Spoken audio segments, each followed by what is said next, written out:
elite. So generally, they've always had those kind of variety, kind of left-arm spinners in their sides. But with that dot ball, brings an end to the power play. Namibia 38 for 2.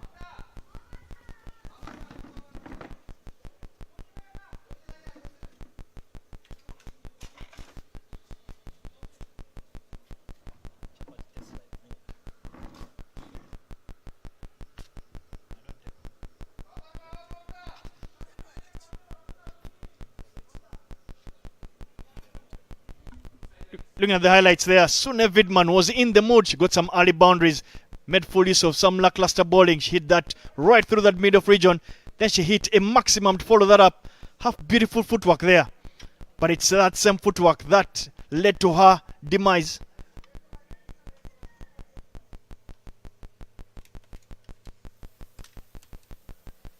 Indubama will continue to operate from that golf course end, and I am not alone in the commentary box. Dennis Musali returns into the commentary box after having been with the two captains at the toss. Welcome, Dennis. Thank you very much, Davis. Already looking very, very interesting. 38 for 2 after not a very bad power play for Namibia. I think the only difference is the loss of the 2 wickets. But nonetheless, Yasmin Khan and Mazli have done a good job just to make sure there is no more damage.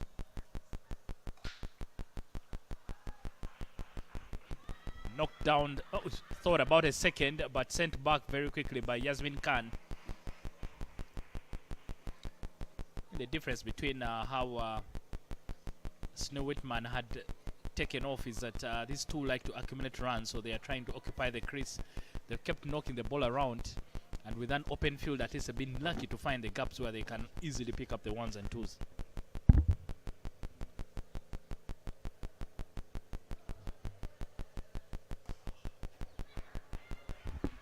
Played well there by Yasmin Khan, just caressing the ball past the fielders in covers.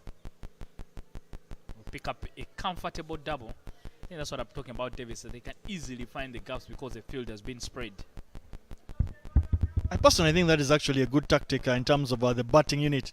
The ability to try and look to try and get maybe early runs, get quickly out of the blocks in that power play, but understanding the importance of the middle phase of play, especially in these T20s. It's a phase whereby many teams are looking to pick up as many singles as possible, be as busy as possible, pick up the odd boundary, not allow themselves to get bogged down. And it's that kind of blueprint that so far Namibia continue to display. Probably if I was Indubama, the captain of Nepal, I'll try and put some bit of pressure on the two, keep the field a bit tight, ask them to take a few risks, and maybe that pressure will create some wickets for you.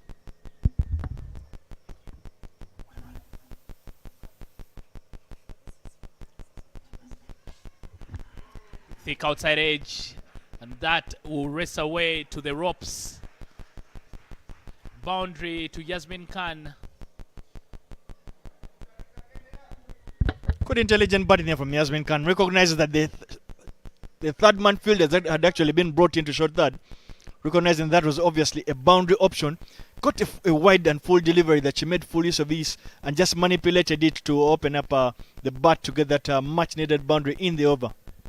And that boundary has made Indubama change her mind about that third man fielder being inside the ring, so they send her back to this to the boundary.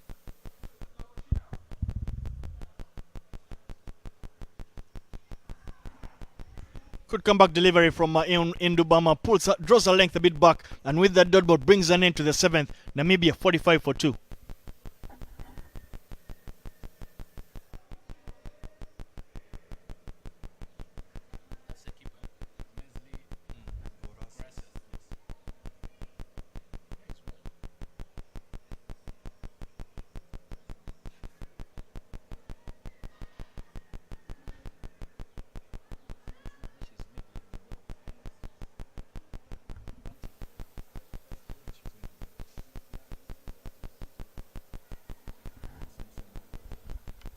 Well, Dennis, you were with the two captains earlier on at the toss, and one of them obviously did clearly mention, Indubama did mention that she wanted to make full use of those overcast conditions here at the Lakeside Oval.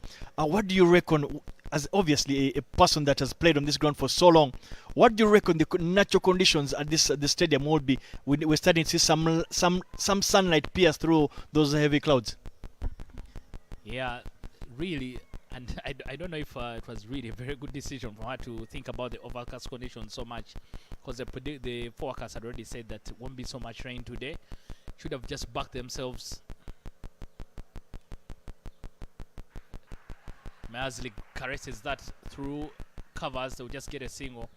Davis, just to answer your point that normally at the table you want to back yourself, especially by batting fast, and whatever total you put on the board should be good enough for you to work with. So I'm always very, very tentative when teams win the toss and decide to bowl fast on this particular ground. I think for Sune Widman, for me, it was a good toss to lose, because I would imagine for all the teams that are in the tournament, there's that thing that is playing at the back of their minds, that majority of the teams that have actually chased down totals are the ones that have won. Run out opportunity. Easy decision there for the umpire. And Gorares loses her wicket in a needless attempt to run a second. Yeah, totally against a run of play. A gift from Namibia, that wicket. The two was not on. The two was always going to be very, very tight, especially from Marazes. Because you can see there, plays the ball well, Yasmin Khan. The intention is just to try and dub the ball into that empty. Unfortunately, they decided to take a run off the misfield. They always tell you never run off a misfield. Very terrible decision making there from the two batters. They were building something, but unfortunately, Nepal given some favor. And Grassas will have to walk back to the dugout. Sylvia Hepo walks out to join Yasmin Khan. Well, Dennis, it is therefore, I would like to see that statistic about the number of runouts that have been effected in the tournament so far. It appears to be on the higher side for my liking. Yeah, and that is something I asked Indubama about, that they've been terrible, the running between the wickets. And I was asking if they've spoken about it in the team meeting. And she mentioned that this time I think they just did it. The runouts came because of panic. And they was thinking of just staying calm in the moment, in those pressure moments, so that they don't have any more runouts. But I don't think it's about them just simply staying calm. The realities of the game are that there will always be pressure, regardless of the situation that you'll obviously walk out there on. But when we're obviously trying to learn the game, as those formative stages always used to tell us, the trick about calling is simply 3 words: no, yes, and I think wait. But we still generally used to get guilty of being run out.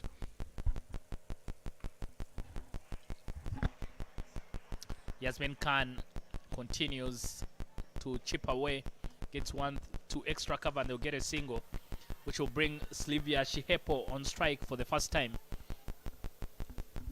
I see how you dodged that aspect of the runouts. Back to you, Davis. You are the master of getting people run out.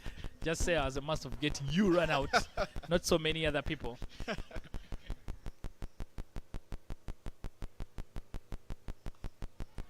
Despite the fact that we've known each other for over 20 years, I'm surprised that run out was our greatest dismissal between the two of us. I think the fault was mine for over trusting you, because each time you called, I actually came through. And then only to find you seated on one end of the wicket. Goes across the line, Shihepo, but not given. But I think the trick is also normally having an understanding with your partner. If you realize that they can't easily make it the other end, maybe you need to be the loudest call has to always be no rather than the yes. 8 overs gone, 48 for 3. Good run rate, but just can see the batting scorecard for Namibia. The captain setting the tone immediately at the top of the order. 15 from 12 for her. Hard was the maximum in that. Kylen Green played a couple of lovely shots, but went for 8. Yasmin Khan and Gorases had started to conjure a partnership together, but Gorases has just gone back to the heart, scoring 4 of 10. 5 extras bowled by Nepal so far. And there is a bowling change from the golf course end, from the airport end to be corrected. It is Ria Sharma bowling. Her legs, she appears to bowl leg spinners. She's one of those for me, but I've been very impressed about the amount of control she has with especially a spinner bowling from the back end, the back of her arm. I think that's a lot of control in her. Yeah, very much, Davis. Speaking from your spinners union, and I think every team that has had a very good spinner have they've been able to help them. They've been able to help them win games. Uganda with Sarah Kiteng and Konsi Aweko, and Ria has been very, very good value for money for Nepal, as well as good use of the feet there from Yasmin Khan. She'll just get a single, but as well as Mwatile Mekalae for Namibia. I think so has Chan Kai from Hong Kong. She hasn't gotten as many wickets, but she's managed to keep things a bit quiet for that Hong Kong China outfit. Actually, during this tournament, she brought up 100 T20I wickets for herself.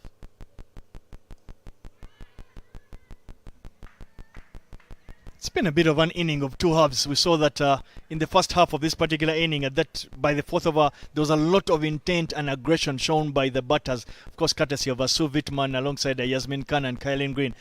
However, in contrast, they seem to have lost that bit of spark, and they have allowed Nepal to get back in. Run out opportunity. Shehepo is trailing, but she's able to get just in on time. Yeah, Shehepo took her time just to get on her bike, and she nearly got herself in trouble. If the throw had been powerful at the non-strikers, she could have had herself in trouble. Very difficult to run after playing a shot on trying to play a sweep shot. Can see that again. Shehepo went down on her knee, and then I think she didn't realize that Yasmin Khan had already come very quickly. 9 overs gone. The 50 comes up for Namibia. They are 50 for 3.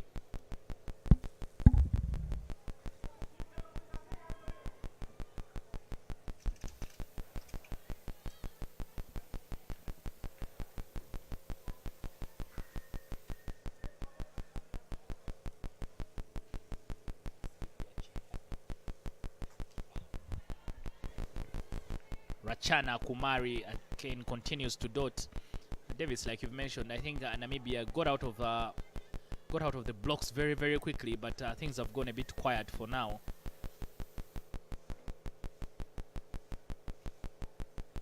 Goes across the line. Everyone goes up, and the finger is raised by Shalon Naswala. Sylvia Shehepo holds her head, not sure what happened there. But I think Sharon had enough to raise her finger. And Namibia lose their 4th wicket, 50 for 4. Of course, for the big bombing drive, probably the slog itself. But as we did mention, that left-arm orthodox, slow left-arm orthodox, she does manage to beat the outside half of the bat and gets a faint feather that sails into the keeper's hand. And with that wicket brings a little bit of the drinks break, whereby both teams will take a bit of a drink. And see that again. Very good delivery, top class, but totally went across the line there, Sylvia. And with the way everyone went up, I think the umpire was sure that there was something on that. 50 for 4 as the teams take a drinks break. Namibia asked to bat first by Nepal. And after 9.2 overs, Namibia 50 for 4.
And as we return from that drinks break, Rachana Kamari is continuing to operate obviously from that golf course end, having picked up that wicket of Shehepo with the beauty of a delivery that came in with the arm and managed to get just enough patches to find that faint outside edge of Sylvia Kiepo. But with that in walks Adele Van Zyl. She has not contributed much with the bat, but we know how dangerous she can be. She is a big hitter of the cricket ball.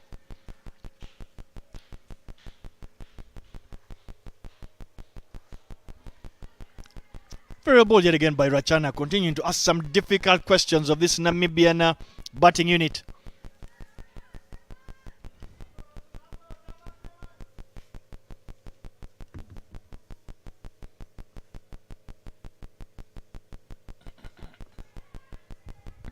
Stringing in those dot balls.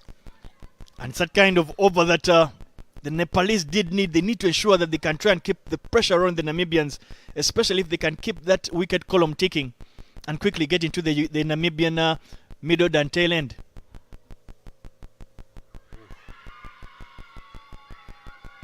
Another one. Rachana is on fire. She gets Adele trapped in front. And Adele will have to go back without troubling the scorers. Beautiful again from Rachana. Completely missed by Adele. And Sharon Atwola is convinced that all three will be red. Namibia now in sort of trouble. They are 50 for 5. If you see that again on the replay. Very, very well ball by Rachana. And totally beaten, all hands up. Trying to play all around the ball, Adele. A good decision there from Sharon Atwola. And the jubilations will begin for Nepal. Will now feel that they have Namibia in all sorts of trouble. They are 50 for 5. 2 wickets in this over for Rachana. Beautiful bowling from Rachana Kumari. Phil Davis, when you bowl from that end, especially if you're a left-arm spinner, you bring in so many things in play, especially LB decisions. Yeah, it's always the more attacking option really for the left-arm orthodox spinners.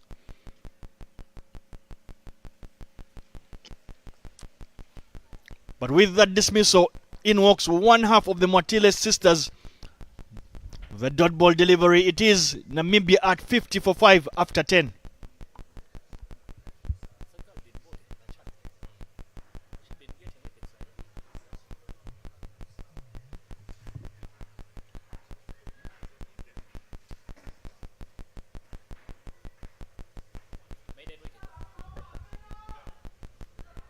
Double maiden wicket over from Rachana. Ria will continue bowling from the airport end.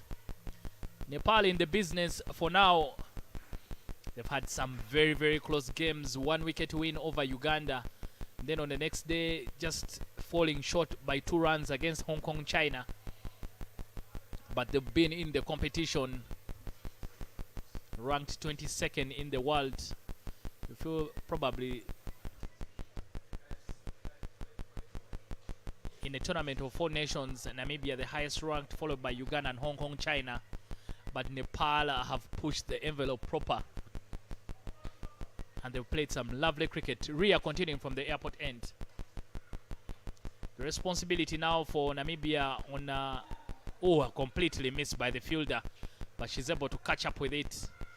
The captain there, Indubama. Thought about a second, thought about a third, but wasn't on count.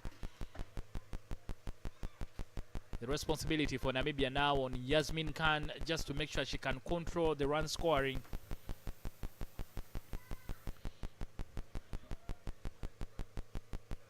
Flighted up in the air, gift from Ria. And Yasmin Khan, the ball will have the legs to go all the way to the boundary. Yasmin Khan able to pick the gap.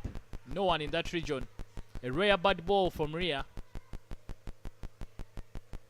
It's a sort of a gift. Nice, juicy, full toss.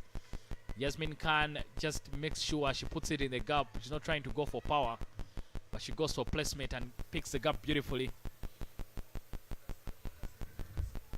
Rhea just needs to be smart with her bowling. Just try and get Yasmin Khan off strike so that they can be bowling to the new batters. Tidy stuff. Good comeback delivery from Rhea.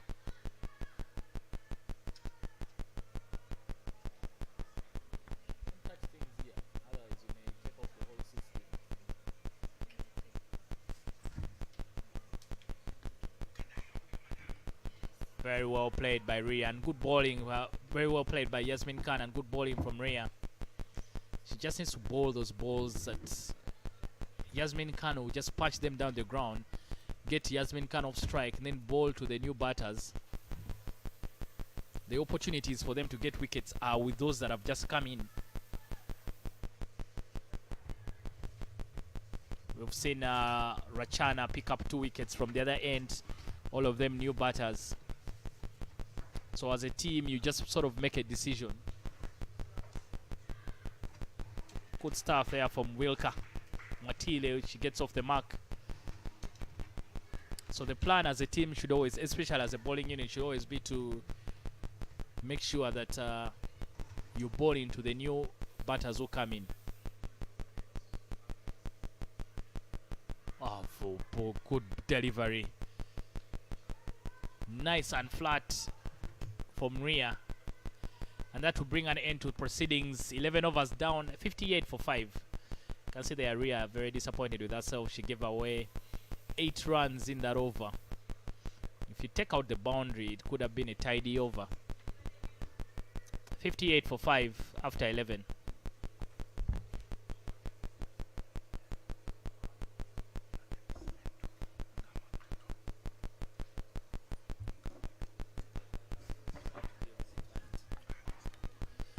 Mike Ondiko comes back in the comms box and joins me.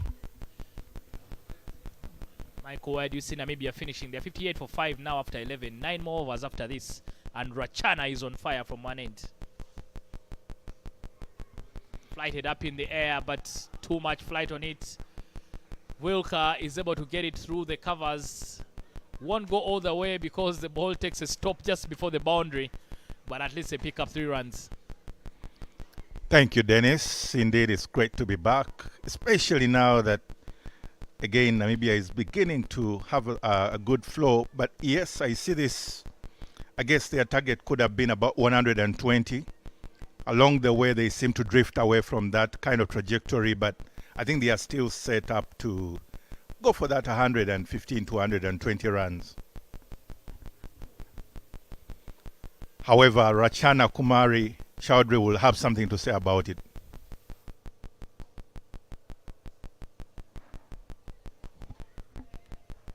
And a good decision there.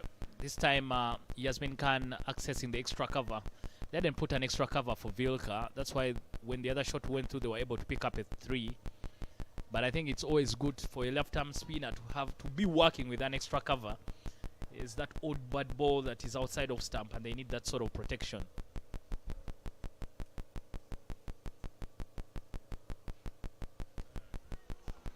Indeed, Dennis, it's more like trying to dare the batter to try and play to play with that kind of turn, which most batters would oblige if there is no protection.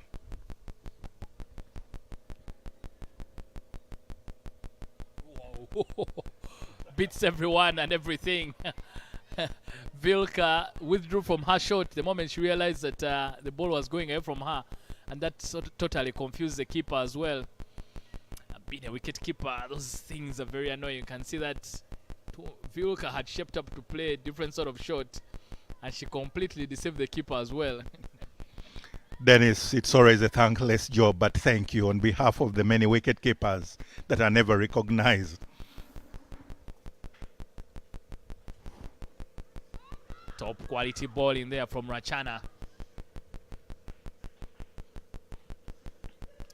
I think the rule of thumb is always that you should have most of your fielders where the ball is going, and for a left-arm spinner, since the ball is most likely to be played on the offside, that is where you should have most of your protection. It's a cardinal sin if you're going to bowl without an extra cover, because obviously if you find some very good batters, they will hit you there the whole day. Good way to end the over. 12 overs gone, 64 for 5.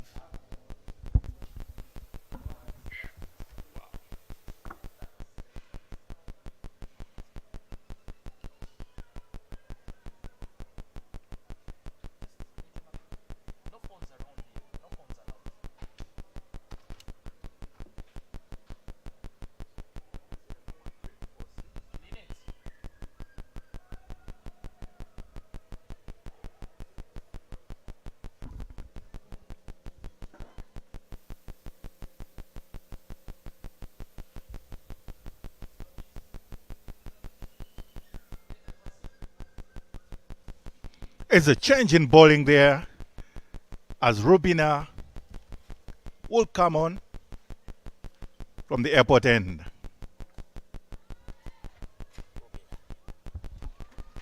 Yeah, Rubina, the match winner against Uganda. She struck a powerful shot, and I think a shot she will not forget in a very, very long time that got them the win over Uganda. Of course, Nepal and Uganda have played each other before in Nepal, in Kathmandu. Very well played by Yasmin Khan. The only winner that Nepal has in this tournament. The runs coming off the bat of Rubina. Played a very good shot, very rare, of the number 11, straight over the bowler's head. Deserved to go for a boundary, actually. And also in her characteristic bowling with a cap.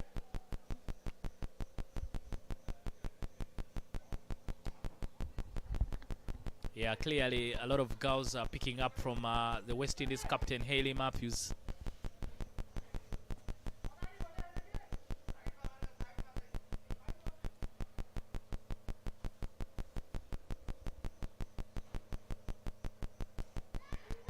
Up in the air, chance for a catch, but just over the fielder's head. Pick up a double. I think the problem there for the fielder is they are standing in between. You're neither here nor there. So if the chance comes, it can easily go over your head or land straight in front of you. You can see it from here that they are standing somewhere around the 45. Dennis, there's always that debate about the no man's land positions while fielding. It never seems to yield the fruits. I don't know why. Sometimes we insist. And I'll tell you, Michael, I think that's one of the reasons Rubina's shot that she hit against Uganda was able to sort of go as far as it could. Because if the fielder had been on the boundary, they would have just come around and then collected it and throw it back in. But they had to run fast, quickly, and try and cut it off. And then in the process, that allowed the batters to be able to pick up a 3.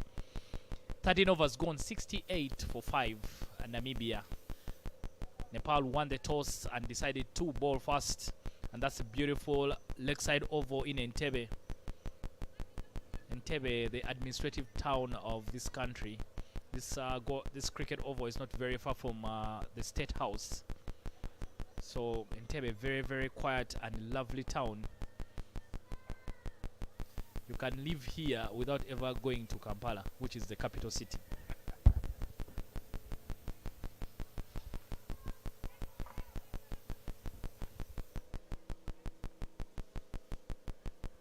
A change in bowling indeed from the State House end with Rhea Sharma.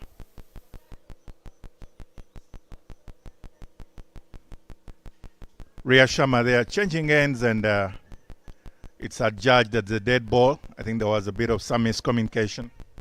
Yeah, interesting. I thought Wilka looked at this, she just walked away.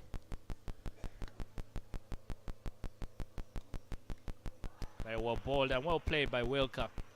Wilka, not so very good on the eye, but she plays within herself.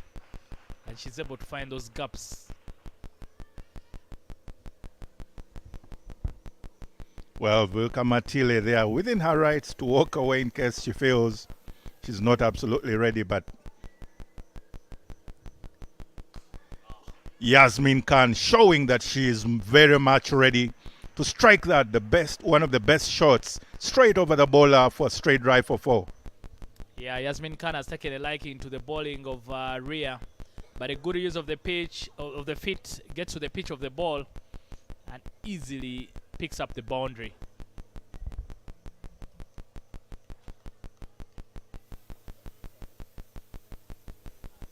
That will get Ria Sharma a bit in some uncomfortable situation.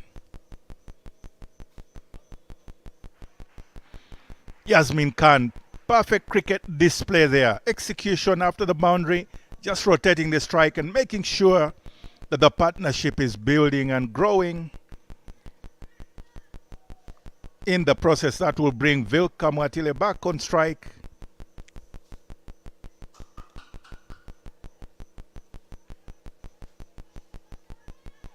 And that is indeed well fielded there as well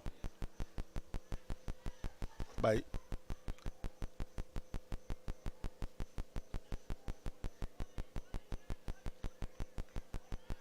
it's good to see Ria Sharma always trying to make sure that she's putting us her mark and stamp of authority on proceedings, because the runs have to be stemmed out. And a great shot there, cut short through by Vilka Mwatile to pick up a double there. And that enables Namibia to get to 78 for 5 after 14 overs.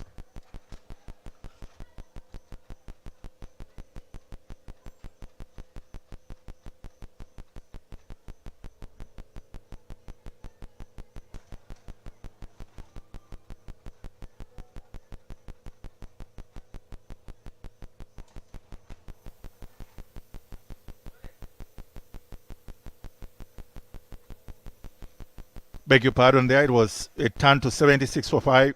But Rubina Shedri will continue. And that was very close indeed. But we'll pick up another couple there of extras.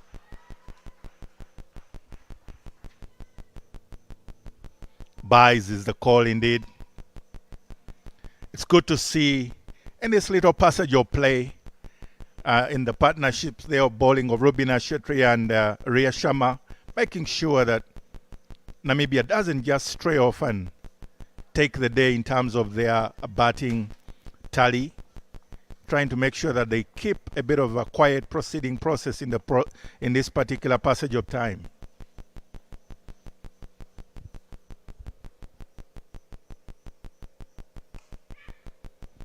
Brilliant there, little shimmy, straight drive through, extra cover there, picking up another couple by Yasmin Khan, demonstrating really how much high experience. Unfortunately, therefore, Kabita, the ball actually does hit her knee. That's not a good scene there.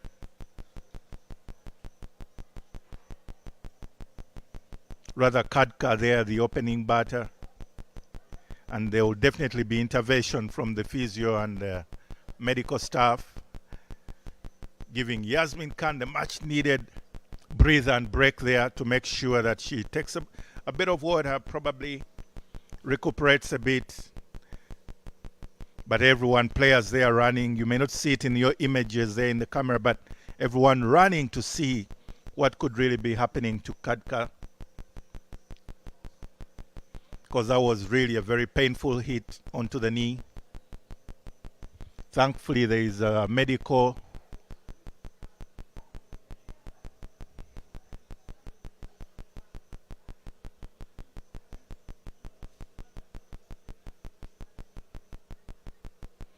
physio seems to give a tentative clearance there to just first get off and get more attention to her knee. But yes, proceedings will continue on.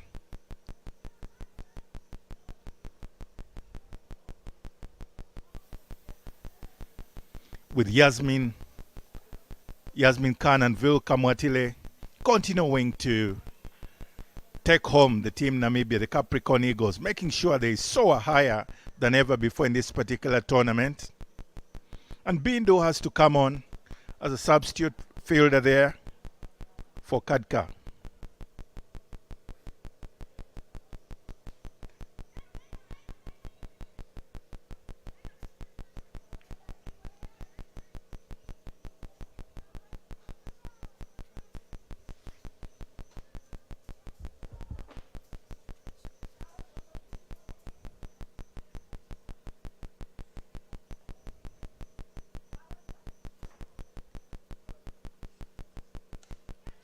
Very good over the top there by Yasmin Khan, getting it going, and indeed that brings up 84 for 5 in this particular over. And while that great shot you're seeing there in the background, Davis Karashan joins me here in the comms box. Beautiful shot there. Leadership down the wicket. Good use of the feet there by Yasmin Khan. Gets to the pitch of the delivery and muscles it right over the bowler's head into that side screen. I'll tell you, for me, I feel a little bit that Namibia have gotten out of jail here. They were at 50 for 5 at that halfway stage of the inning. They're now at 84 for 5, meaning they scored 34 runs in just under 5 overs. Very well struck yet again by Yasmin Khan. Chance there for the fielder in Khabars, but the fielder opting to keep their hands off that one. The bullet, the rope bit of a tracer bullet, smashed there in Khabars, and with that boundary brings an end to the 16th, to the 15th. Namibia 88 for 5. Another little shimmy down the wicket. Pierces that gap there at extra cover. Expensive over, bowled by Rubina.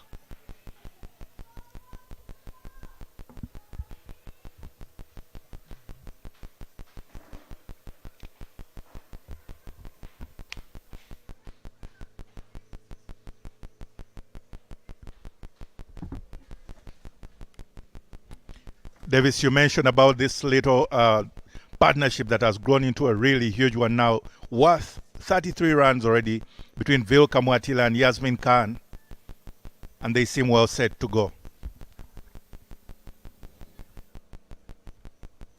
Ria will change events for Ria. She's obviously operating from that golf course end. I'll tell you, for me, Mike, I'm a little bit shocked that Indubama opts to bowl Rubin ahead of Kabita, the other right-arm off spinner in the side. I always felt that from day one, Kabita seems to bowl. Kabita Joshi obviously bowls a bit flatter, gets a bit more patches out of the wicket. I found that her off-spin was more than handy, unlike the part-time off-spin of Rubin. I think it's been very expensive and has not yielded a lot of returns for the Nepalese side, especially the side that was actually felt was in a better of the two positions. Perfectly put, Davis. Perfectly put. I would agree that, especially in the circumstances, even with the pace bowling, the in-swing seemed to give the batters a bit of hard time, but that is skied up there by Yasmin Khan into a no man's land, and indeed they are able to make 2 runs already into that particular shot.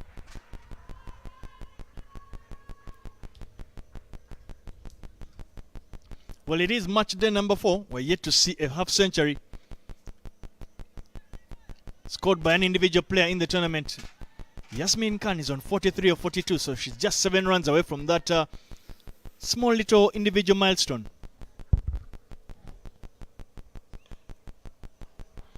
Certainly willing to go for that, because with this excellent running between the wickets, they're running their first run fast, and that puts the boundary fielders a bit on pressure and enabling them to always have those doubles more comfortably. Yasmin Khan is continuing to put on an exhibition of how to play slow bowling. Use your feet, be brave enough to come down, take a leadership down the wicket, get to the pitch of the ball and make full use of that. And she continues, and unfortunately she's cleaned up. That elusive first half century in the tournament continues yet again to deprive the tournament, and Yasmin Khan is sent packing. Well, Yasmin Khan being a victim of our own victory, little success there, getting into those shimmies a little too often and predictable for Ria Sharma, who is able to literally just snare her into the false shot, picking her middle and off.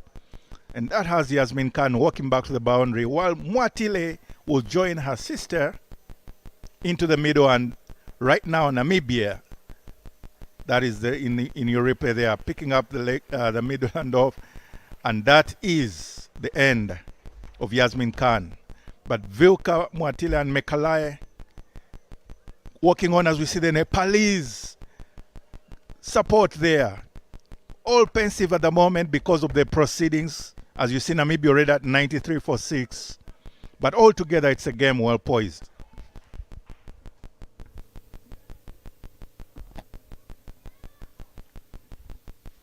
Mekalai takes guard She's walked in at number 8. Very unlike her. We've seen her start the innings off on opening. But this time sent to come at number 8 in that middle, and she gets off the mark immediately. Good to see there. It remains to be seen, this particular partnership between the Mekalai and Vilka. Not yet seen them together in the tournament batting, but remember they both individually can perform, and it's good to see. It will be interesting to see how they perform as a partnership. Goes big. Vilka gets height on that one, but good work down there by the fielder. Long off manages to keep that to just 2 runs. You just get a feeling or a sense of not just agitation, but a sense of urgency from the Namibians. But with that double, brings an end to the 16th. Namibia 96 for 6.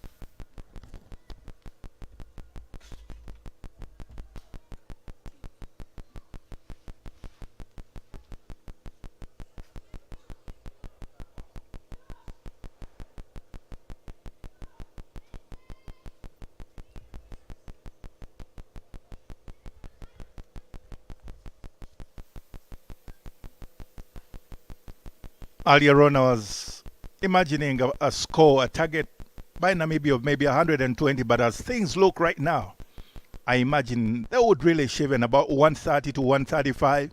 However, there is also a change in bowling as Captain Indubama hopes to bring herself back on and try to dictate how the rest of the innings closes out, especially in these last 4 overs to go.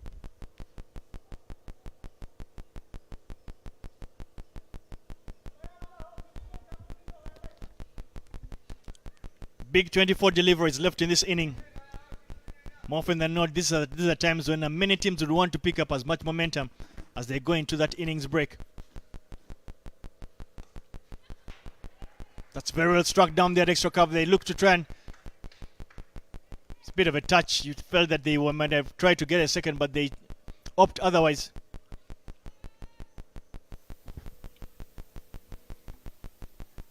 Vilka Martile, they're already on 13 off 16 balls.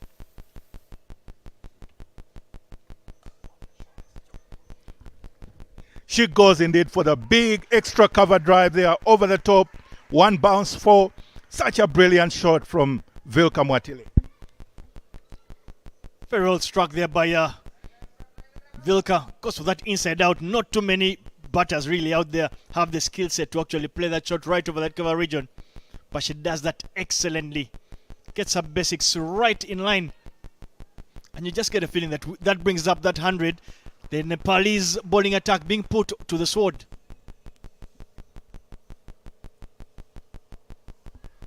Captain Indubama there, indeed, knowing that it's up to her to literally steer this ship clear of these murky waters that they find themselves in at the moment. Wish we had the luxury of seeing a replay of that particular delivery. She took all the pace off and bowled a little leg cutter, deceiving the batter.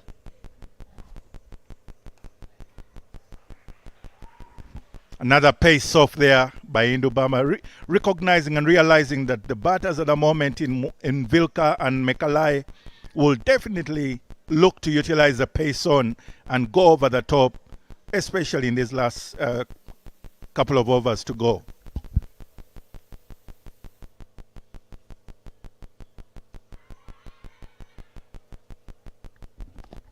Loud shot for LBW. Umpire Patrick Makome not interested. That was drifting far down the leg side. Very easily missing that 5th stump. But a very valuable dot ball, you'd say, for Nepal right now. They know that they need to try and string some dot balls together. They can pick up an odd wicket or 2. And turn what might be looking like a 130 score to about just 115 runs. And with that, indeed, it brings up the end of the 17th over. Namibia at 103 for 6.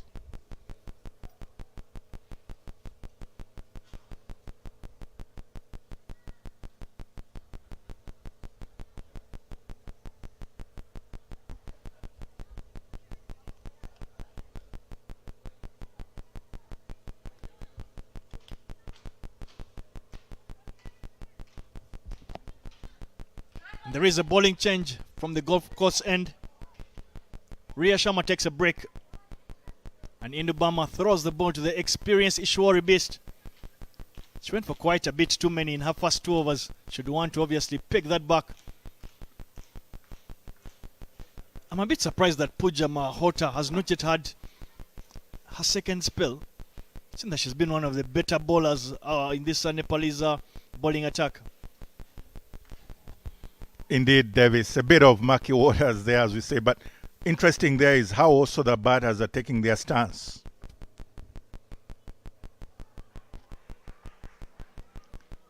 Mekalaya Mwatile and Vilka Mwatile making sure they are literally covering all the stumps and therefore giving themselves a great opportunity to score either side of the wicket and making it a little difficult also for the bowlers to pick up their particular lines.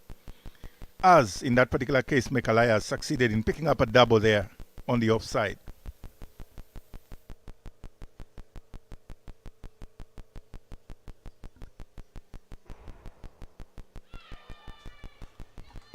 That's indeed what Ishwari Beast has been about, because despite the economy not being so good, she's always picking up that odd wicket in every over.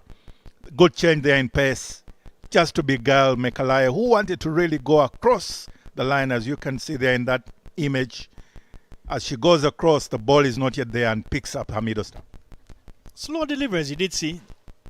But if you take full recognition and look closely at where that particular delivery hit the stump, hit very low on the stump, so you just get a feeling there's a bit of a touch of slowness and low bounce on this particular wicket.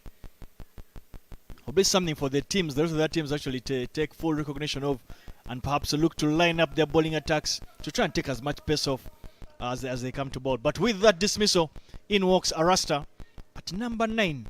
Last time round, I think she came in about number 4, number 5. So it's been a lot of chopping and changing in that Namibian dugout. Of course, as they do some soul searching to try and get back to winning ways. Interesting dynamics, Davis, as you know, especially when you are trying to get yourself out of a rut. Naturally, you will have to make some changes. You can't keep doing the same thing over and over.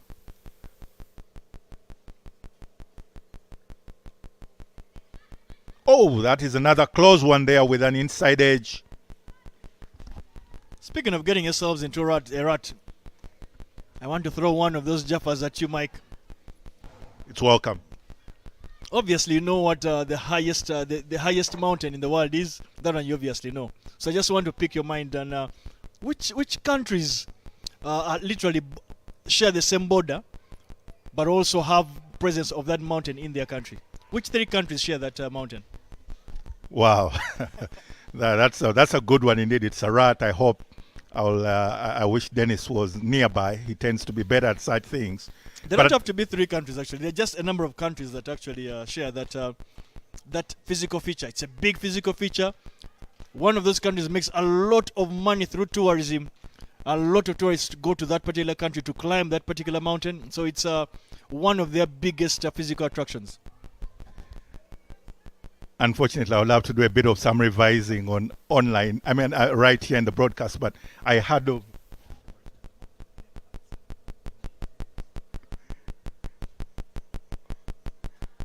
another good one there over backward point and the ball almost rolling, but it's just a couple of runs for Vilka and Arasta. Indeed, Davis, I was just thinking about Mount Himalayas. I don't know why, but again, I remembered Mount Everest. So it is interesting. But the countries, definitely, there is Nepal.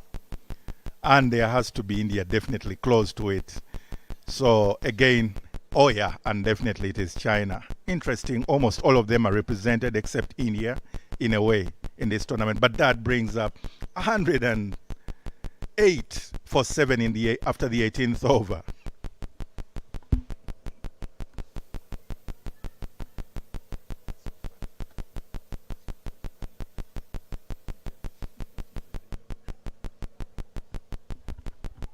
But Indubama there to continue from the airport end road.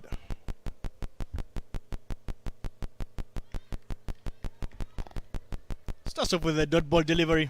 They will obviously know that Arasta in the last time these two teams met She scored those very important 11 runs off 5 deliveries that were then able to allow Namibia pick up that victory, first victory in the first and only victory, because we're a big slog sweep, gets enough wood on it, runs down there to that vacant mid-wicket final region, and the fielder is able to keep that to just 3 runs.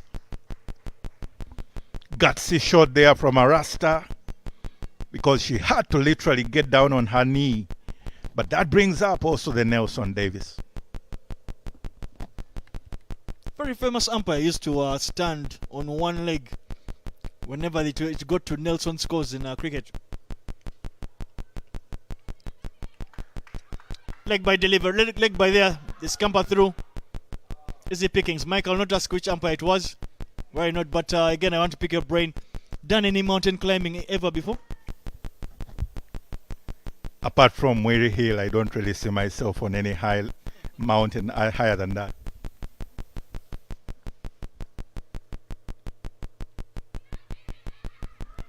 Very well ball yet again, cramping the batter Rasta for room. A little bit untidy there by the keeper. Licking some very soft runs. Runs that Nepal will have to come back later in the second inning to try and defend. Surely Nepal would have relished trying to keep Namibia below 120, but as things stand, it is on for the score.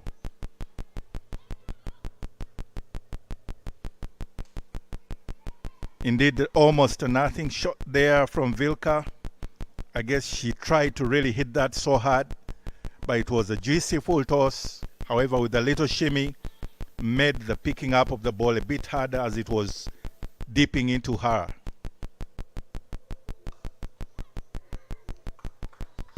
Oh, and indeed the next ball into Bama, putting on their show, picking up a caught and bowled right into the injured hand there, but doing it for the team altogether. Full and straight delivery. Vilka unable to get right under that one and can only manage to muscle it straight into the waiting hands of the very competent Indubama, captain of Nepal. And with that wicket brings an end to that 19th over. With Namibia at 113 runs for the loss of 8 wickets.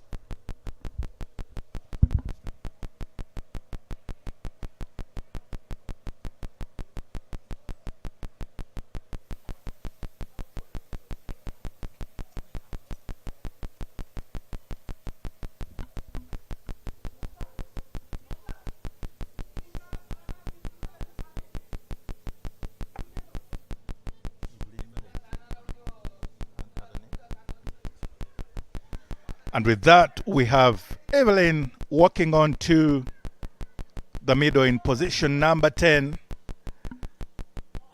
And Bishishwari will have to continue also at the golf course end. Big final last over here. 6 important deliveries.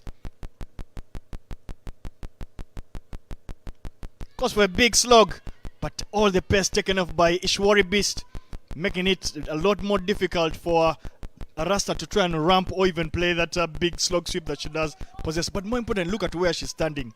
Far outside that off-stump guard to give herself full access to try and access the entire 360 ground. Oh yes, and indeed, she goes for a big swing over. Interestingly again, the fielder at long on is a little bit inside, and that ball goes over them, over Kabita. However, still picking up only 2 runs. The boundary is not gotten there. However, it is interesting to see how Arasta tries to go for that big hit nevertheless. Just get a feeling it's that kind of case. Good work there by Kadka. After doing something a little bit untidy, should have wanted to take the catch. Again, slow delivery. Arasta throws the kitchen sink at it. Can only get a fine edge. Runs down to third man. Does it have enough in it? Yes, it does. 4 runs to the total. This time the pace, a little bit of pace on there, and Arasta is the beneficiary. It is indeed quite interesting times here, considering that, as Davis pointed out, a bit of the slowness of that particular track, meaning that you don't want to try and give any pace for the batters to work with. But Ishwari there, taking that a little wider of the batter, giving a chance to go past slip region.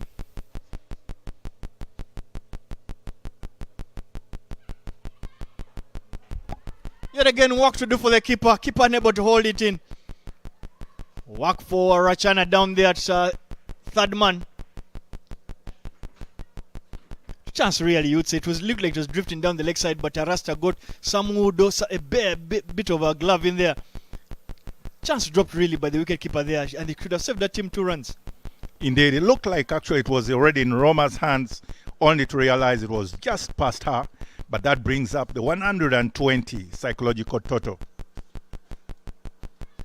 Another brilliantly driven one through extra cover by Arasta there, and picking the final boundary indeed. Rather the second last ball of the over. Not even the experienced Rubina down there long off could keep that in. Full delivery, very well driven there by Arasta. Wide of long off, work to do. And the fielder could only come in second in that race. Highest total so far in the tournament has come on day 4. But Arasta is playing a blinder. She's on 16 of 11 deliveries with just 1 delivery to wrap this first inning up. This is quickly turning into her speciality.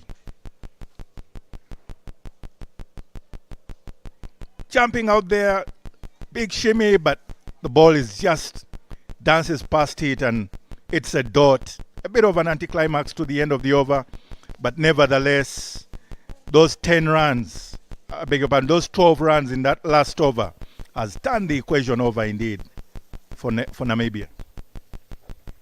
And that surely will bring a close to the innings with Arasta there and Evelyn Kylie completing 125 for 8. The highest total as already mentioned. And that brought Sunai Wittmann 15 of 12. Good start there with Kylie Green 8 of 6 and Yasmin Khan 45 of 44, close to the first half century of the tournament. Another contribution there, of course, Vilka Mwatile 20 of 23. However, that Arasta little cameo, Arasta Degrad 16 of 12, saw the top team total coming to 125. And that bowling card indeed, Pooja Mahato, as mentioned earlier on, only 2 overs at an economy of 4. Quite a surprise, but he surely beats the peak of the bowlers in terms of wickets. However, the highest economy too, 3 wickets, 10, 40 runs off her 4. Indubama, quite a skipper's inning, picked a wicket there, and Rashana Kumari also picking 2 wickets. Ria Sharma doing also the job, as well as Rubina Shetty having 14 runs from her couple of overs. And altogether, that was also the fall of wickets to make it 8 wickets picked from Namibia. And those are the highlights there. Big full toss there, sent to the boundary of Ishori, and that kind of set the tone of her bowling for the rest of the day. As another big one there, through extra cover, driven by Suna Wittmann. And indeed, she went ahead and got that big one well over the bowler for 6 maximum. And that trend seemed to continue until finally cleaned up there with an in-swing slower ball there. Ishwari happy a bit. Nevertheless, on the other end, Pooja Mahato quite cool, but also going a few runs there in that over. But Ishwari is continuing, fell into Kylie Green's arc, another big one over the top for 4, and once again picking up Kylie Green with another clean ball with a slow one coming back in as an in-swing. And that set the tone indeed, trying to quiet in a bit there between Yasmin Khan and Mazali. And they continued there with their particular building up on the inning. Mwatile there, the 2 sisters. One of them is gone for a surprise, caught behind there. And another LB shot there, indeed, saw Edele out, LBW. And the story seemed to continue for Team Nepal, as it seemed to be a game of 2 halves, each of them always getting back into the game. However, Namibia always giving the counter blows there, as you can see with the boundaries of Yasmin Khan's bat, as she continued with good shimmies down the wicket, picking up that boundary every so often. and continue to use her feet against the spinners, picking up a lovely shot again over the top, one bounce. And that story seemed to continue all the way as she put on a very good partnership between herself and Vilka. And so Yasmin Khan once again prevailing until finally she had one too many, dancing past that one for a ball. And indeed Ishwari Beats also picking her wicket, almost had it there, gone at 105 for 7. However, Namibia continued because they still had a few more runs to pile for their total. Even with Indubama's comeback there and finally picking the wicket of Vilka. But Arasta as well had something more to say, having a quick cameo there, picking up very lovely drives through extra cover, over the top, literally going 360 degrees to the total of 125. And with that, we had 125 for 8.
We're back for the second innings on match day number 4 of the Women's Day Cup. The morning game between the ladies of Nepal and the Capricorn Eagles of Namibia. Namibia with an imposing first innings total of 126 from the allotted 20 overs. You can see the bowling scorecard for Nepal. 3 wickets for Ishro Beast, 3 for 40. She went for plenty.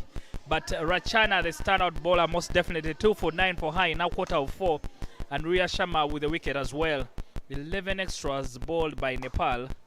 Bit generous in 126. The batting scorecard for the Namibians. The enforcer of things for them, Yasmin Khan, 45 from 44. Missed out on a deserved half century. But a late charge at the back end from Wilka Mwatile, 20 from 23. And Rasta putting on the finishing touches, 16 from 12 balls, as Namibia finished on 125 for 8 in their 20 overs. 126 of 120 balls is what Nepal will need for them to get their second win of the tournament. And for Namibia, they are also trying to come back from a loss to Uganda. 1-run loss for them on match day number 3. And they are at the bottom of the 4-nation tournament. The teams will be now pushing for places in Sunday's final. So as the second round starts today, Wilka Mwatile will take the new ball from the airport end for Namibia.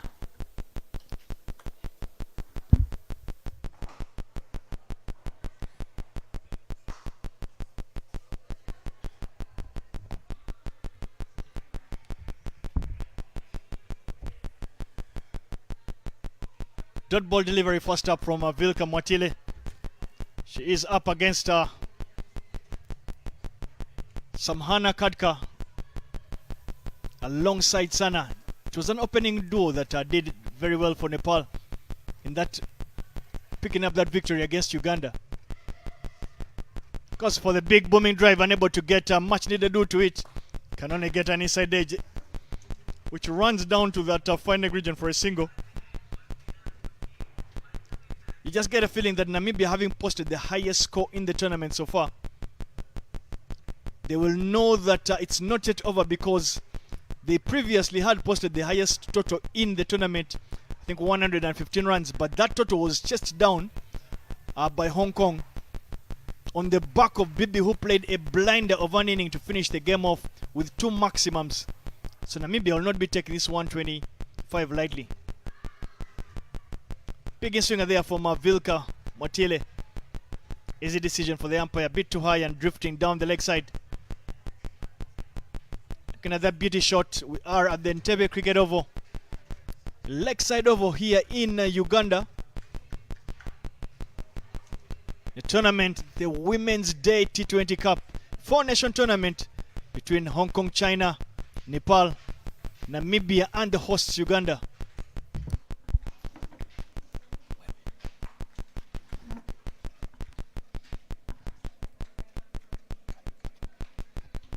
It's been that kind of tournament with the teams obviously ranked between number 17 and number 22 coming down here to Uganda to try and play this tournament with valuable T20 ranking points on offer.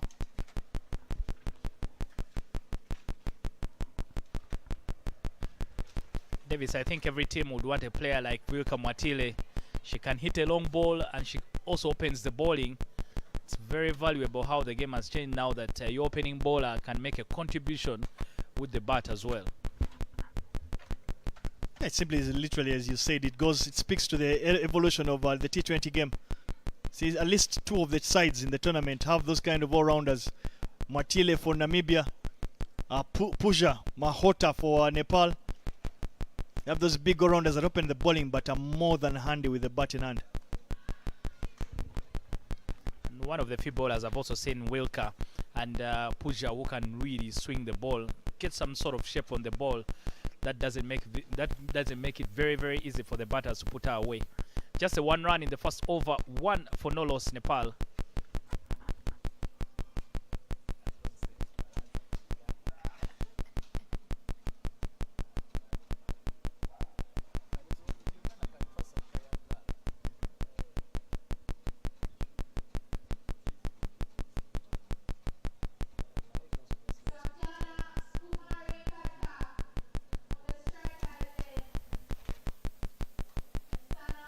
Similar opening duo for the Capricorn Eagles.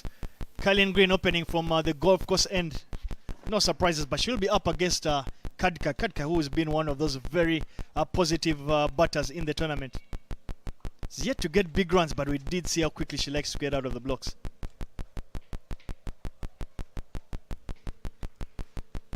Yeah, Katka, I think this time, as long as she's not run out, she will be the one to enforce things for Nepal.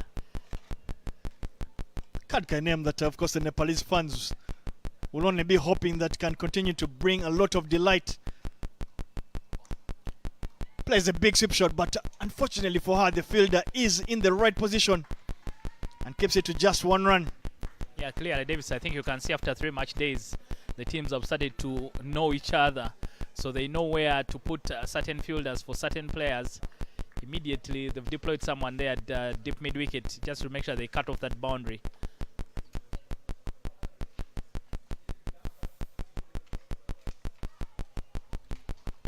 Very well bowled there by Kylian Green. Takes all the pace out of that delivery.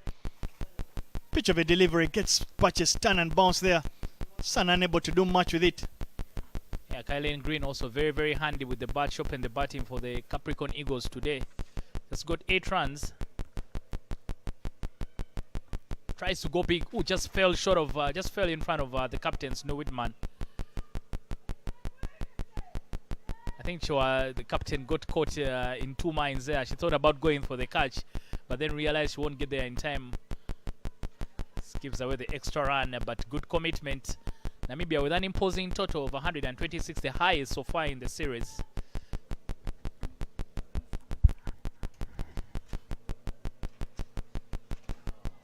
Good delivery. I don't have anything dense for me. I don't think I'll get a better opportunity to speak about this than now. The similarity between Paras Kadka of Nepal and Dennis Musalia of Uganda. There is a key similarity, and that similarity has nothing to do with the number of runs they scored for their countries, but it is one of leadership and one that is out to make massive impact in their nations. Yeah, big story. I'm sure maybe Paras and I will cross fields again. This time not on the cricket pitch, but from somewhere in the boardroom.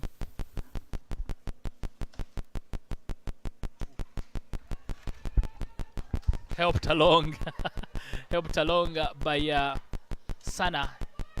Hasn't even bothered to hit the ball so hard, just helping it along, and it beats the field at short fine leg.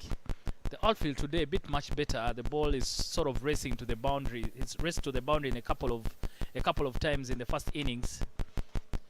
But still very, very cautious from Nepal. They are 7 for no loss after 2 overs. Run rate about 3.5 every over. I think they will need to find a time where they think about switching gears, because the required run rate is 6.5 runs every over. You don't want to get so far behind the 8 ball.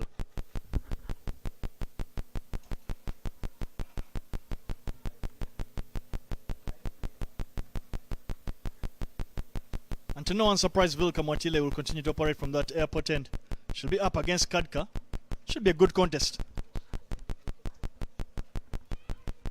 In very good shape from Wilka. I think you just need to be careful this opening partnership, that if you're able to deal with Vilka, she will go through her first 2 overs and normally comes back later at the back end. If you survive the first 2 without losing a wicket, then maybe you can think of taking on the other bowlers.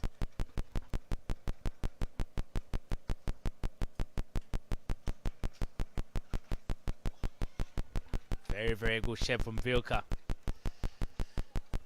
Kadka is not holding back herself.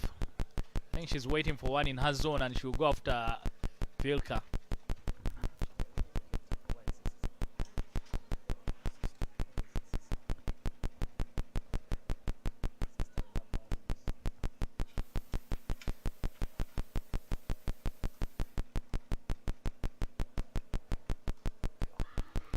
Wicket time. Can't keep quiet. This time Kadka goes across the line and completely misses it. Leg stump uprooted, and the first wicket for Nepal goes down. Can see that on the replay again. You miss a hit stuff there from Wilka. Beautiful bowling. The big in swinger clatters into those stumps. But you could just tell that Katka lost a bit of her shape there. Went for the big, booming, cross-butted attempt. Her head fell over and was unable to get her butt to it. Delight for Namibia, and they pick up their first. Not just a first, but a big wicket as well. We were just speaking about it, Davis, that if you can survive the first few overs of Wilka, the rest of the bowling, you can pretty much compete against it, because Wilka is the enforcer for things for them. She sets the tone with the ball at the top of the order. Won't be surprised if she's given an extra over just to make sure she keeps the Nepalese very quiet. 7 for 1 after 2.3.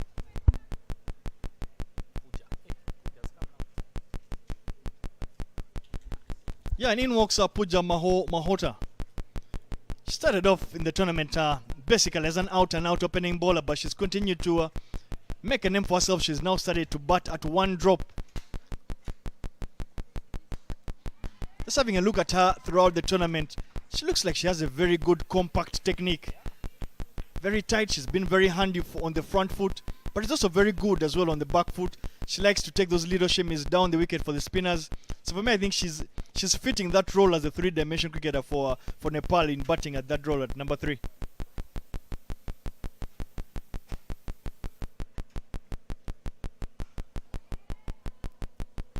Again, everything coming out of the middle of the bat is what you want to see in your number 3. They sort of show a lot of composure. But the teams yesterday taking a break and, of course, doing a CSR activity where they visited a primary school and played cricket with some young girls in that school. They left a big impression on those young girls, and someday I hope that one of them will play for the Victoria Pearls. And that's exactly what you want to leave. The cricket should not just simply rotate around what happens on the 22 yards there outside there, but do a lot of contributions, leave legacies, especially when tournaments like this happen. But with that dot ball brings an end. With that single brings an end to the third. Nepal 8 for 1.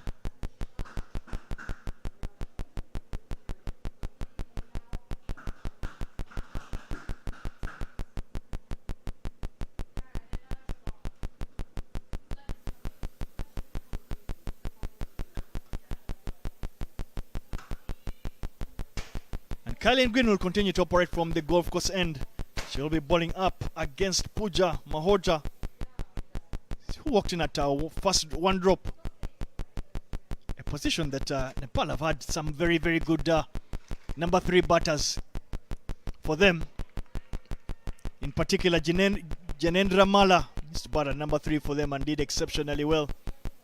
I think their captain more recently, Rohit Padel, bats at number 3, and he does a more than decent job, leads from the front. Pooja will be hoping to do anything close to what those two legends do for their sides. It's one of the things I've liked. We saw Yasmin Khan do it very often in Hanoko 45. The use of feet by the batters just to try and get to the pitch of the ball. The first 3 match days, the ball seemed to take a bit of turn. And now you can see the batters have adjusted to make sure that they don't allow the ball. Again, every time the ball has been flighted, the batters haven't been afraid to use their feet and get to the pitch of the ball. Maybe just to build on your point, Dennis, is that when you look at the guard, a lot of the Nepalese batters they stand on leg stumps. So more often than not, they are down the leg side. That makes it a bit hard for them to reach out for deliveries that are pitched outside of stump, which is totally opposite from the Namibian batters. The Namibian batters seem to take that off-stump guard, so they have a lot more access and reach to a lot of those deliveries. So perhaps it's something technical to be looked at.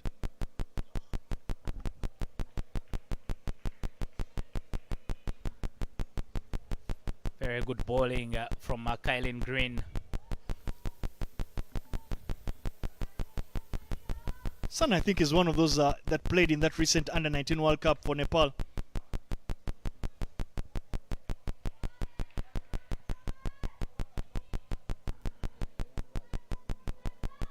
And with that dot ball, another successful over for Namibia. Nepal are at 9 for 1 after 4.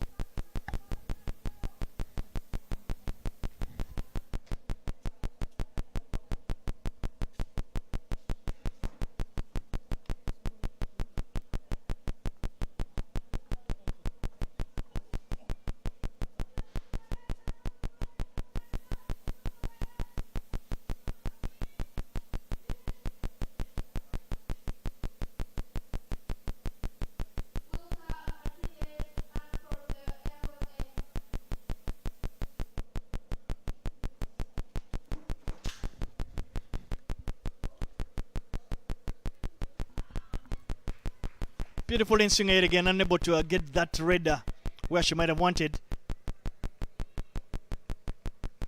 And that's very easily glanced down the leg side there for a single. Yeah, Davis, I told you that do not be surprised if Wilka has given an extra over. And indeed, Snow Woodman keeps her in the attack. He's given her just 3 runs and picked a wicket.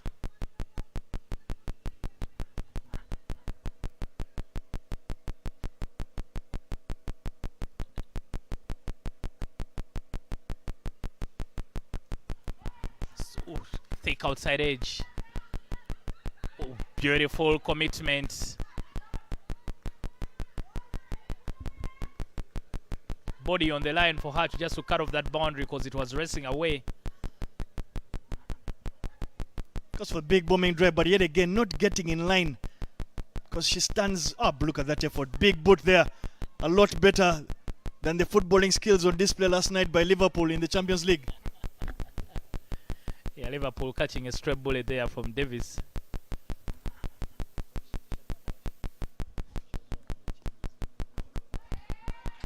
Again, good placement. This time, nice and easy. Nice and easy there from Saima. Saima, the fielder, third man who did that good work to just keep the ball in.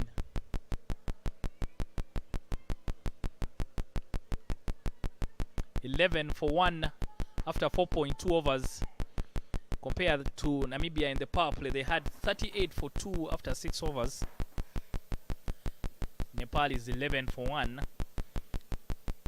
So there's still some work for them to do.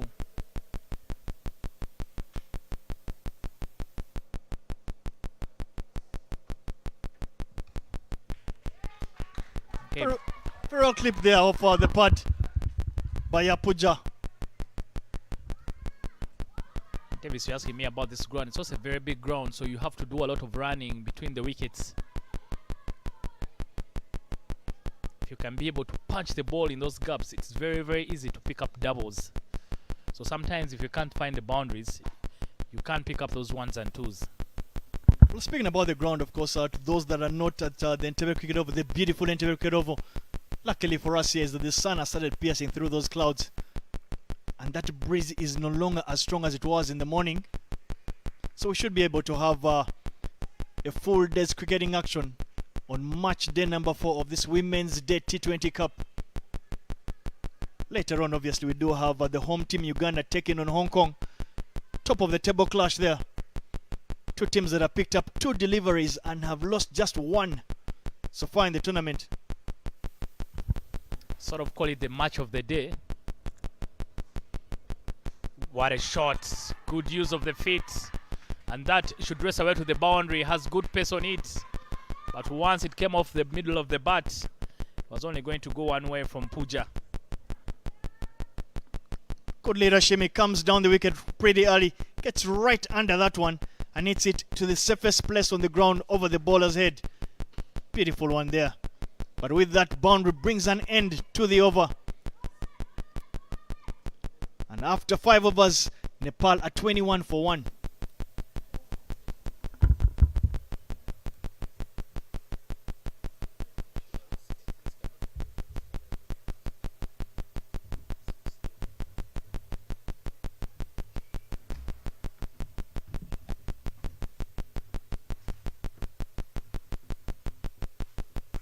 Sana takes another little shimmy down the wicket, this time able to get under that one. Does she find the gap? Yes, she does.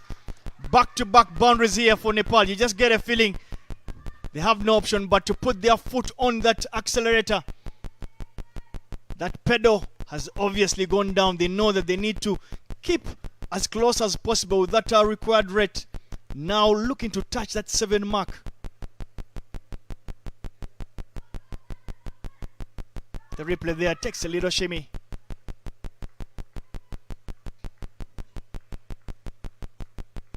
Nepal will know they cannot allow themselves to fall far behind the 8 ball.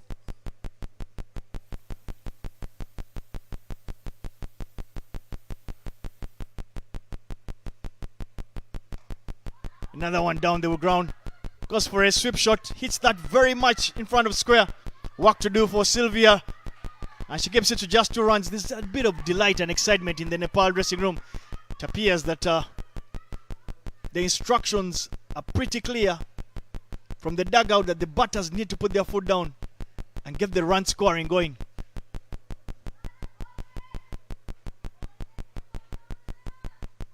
A bit surprised that the season campaigner in that Nepal dressing room, Rubina, who started off the tournament by opening the inning, is continuing to drop down the order. She hasn't batted in the top 3 yet.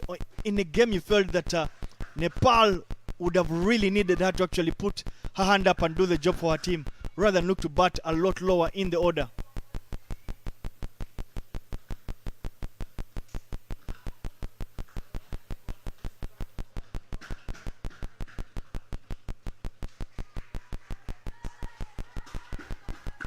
Good cricket here by Nepal on display.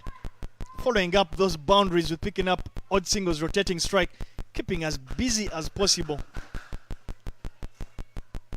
Nepal at this particular point cannot afford their dot ball percentage to skyrocket through the roof.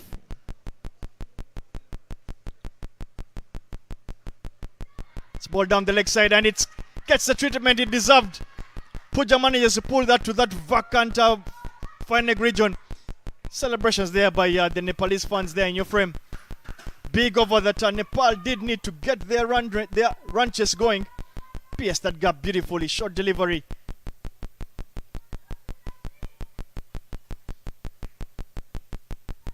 Kylin Gwyn guilty of bowling that one a bit short, allowing Puja to sit on her back foot and work it. Good passage of play here for the Nepalese. They managed to put together some good runs, and they are not too far from where Namibia was in the power play. But more importantly, they have lost 1 wicket less.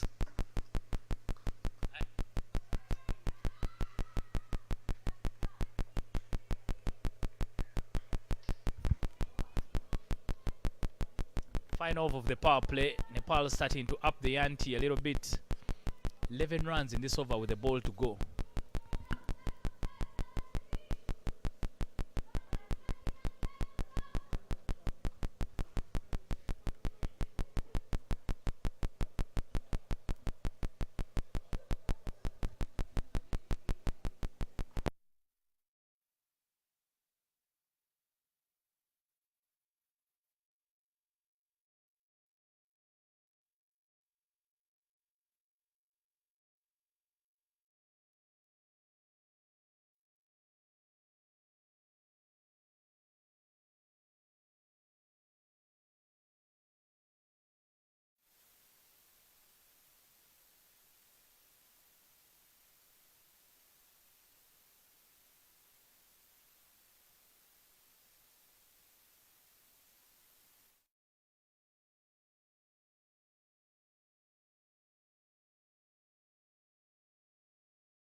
After 6 overs, 95 runs required from as many as 14 overs. Match day number 2 and 3, Davis.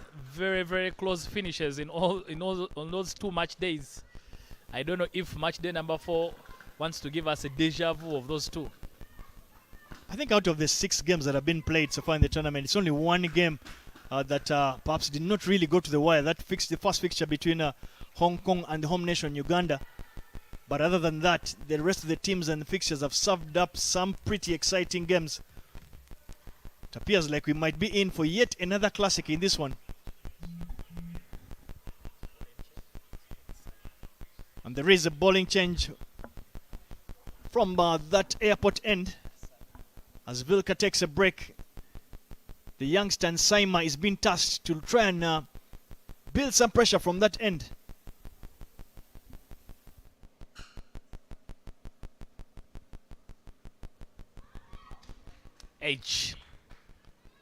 Edgy Chinese drive. They'll just get the 1 run. Saima starts off right on the money. I have the luxury and the privilege of seeing the look on Dennis's face when he said edge. The excitement it gave him. More like a child picking out some candy. He was very made a career out of ensuring that he pierced a lot of those gaps in those slip cordons. tell you, Davis, it's a difficult skill to find that gap.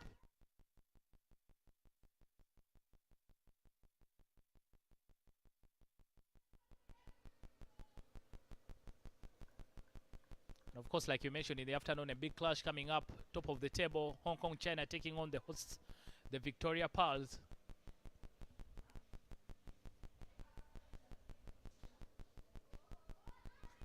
Very, very well done. Body and soul from the field at square leg. Maybe are putting a lot of heart in this. Both teams want this win. Each of them has just won one game and been on the wrong end of two. So they greatly need this result.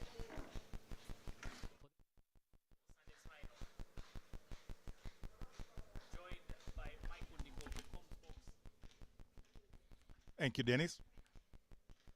Use of the feet, but goes straight up in the air. And a simple chance taken by Mekelai Mwatile. And Nepal lose their second. Shimmy down the wicket from Puja, but never got close to the ball. And only managed to give a simple catch. Saima gets the wicket. Nepal 33 for 2.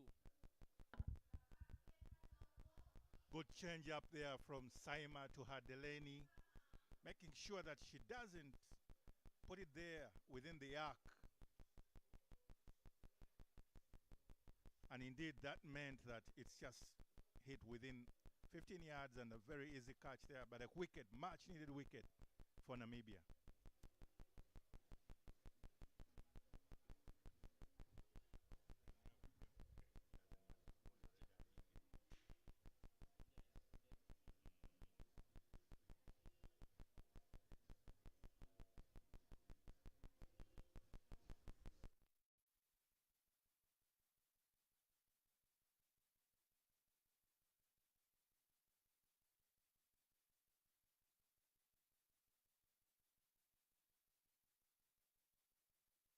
Nepal at 33 for 2 after 6.4. Not so far behind, but definitely still lying behind a bit compared to at this time when Namibia was over with 2 wickets, yes, lost, but almost 44 runs there on board.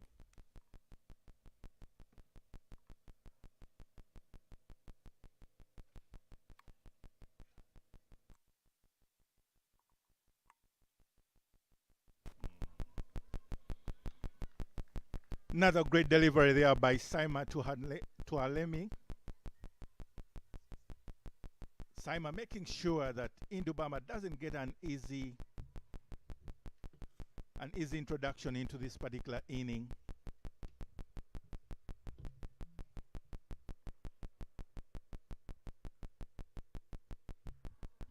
And very well played very well bowled by Saima. Lighter bowling, Michael, right on the money. Everything is wicket to wicket for her. She's not trying to do anything fancy.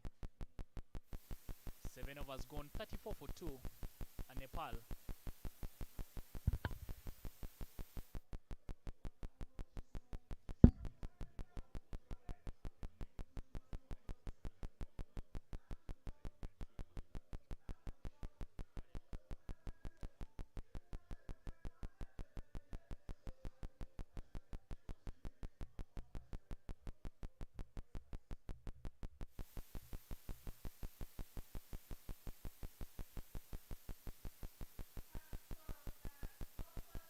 Sana taking her guard there because right there in your image, in your frame, it is Mwatile Mekaleni trying to coming in for her Chinaman action.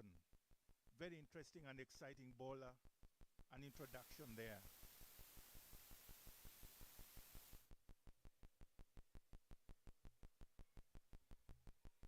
Right from the start there, going across Sana, making sure that the introduction of the Mekalaya as a bowler has an impact already on the proceedings.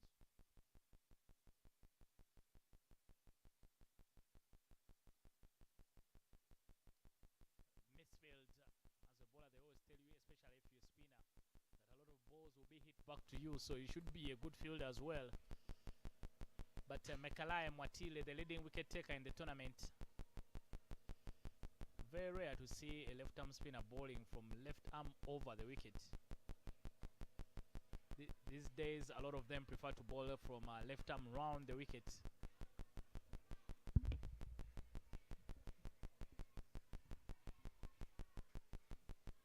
Good expressions out there.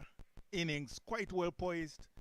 And the balance of the game is palpable. You feel either side. It can go either way at the moment. Good use of the feet from Sana. Mekalaya Mwatile on 6 wickets. 3 players stuck on the same number of wickets. Indubama, the captain of Nepal, Mekalaya Mwatile, and Ishori Beast. Each of them with 6 wickets.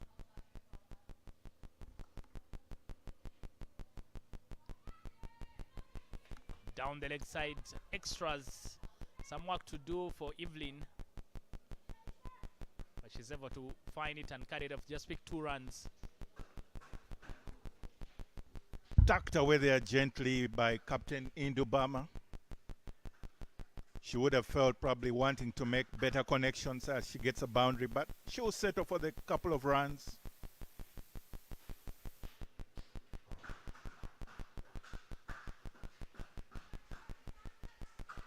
Another attempt there at a slog sweep, but Mekalaya Mwatile not the easiest to put away, and having only conceded 4 runs in her first over, brings up the total of 38 for 2 after 8 overs for Team Namibia.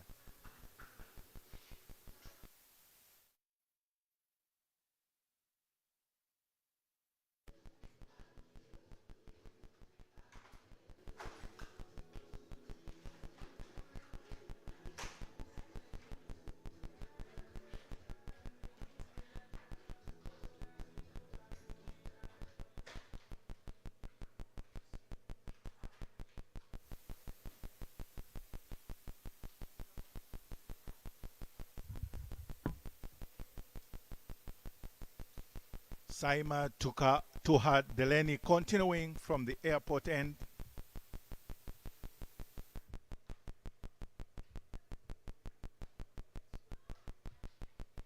Another great dot ball there to the benefit of our team. Right now at the moment, Namibia looking to try and string together a couple of dot balls in the attempt to put a stronghold on this inning. Yeah, Mike, at the same stage, Namibia 48 for 3.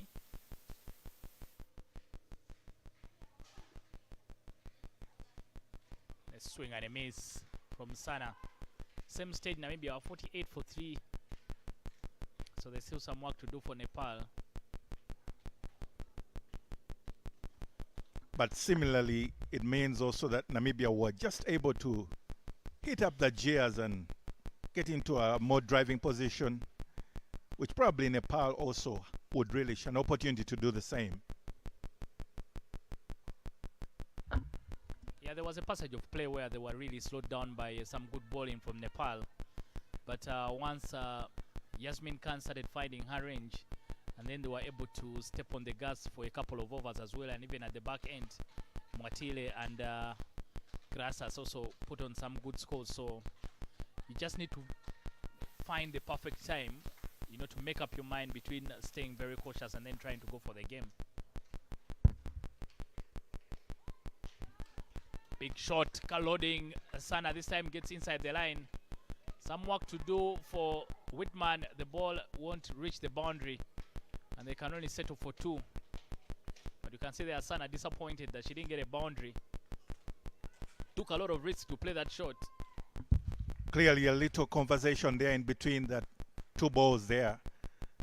It seems Captain Indubama communicated to Sana to try and do something different rather than letting Saima to and Lenny have her way all through the over. Yeah, this Sana choosing football over cricket. Maybe if she had used her hands, she would have stopped that much better. Quite a risky attempt there. Quite scaring because the shin just missed that ball rather than the foot, the boot. But no harm done, no foul. as Indubama comes on to strike.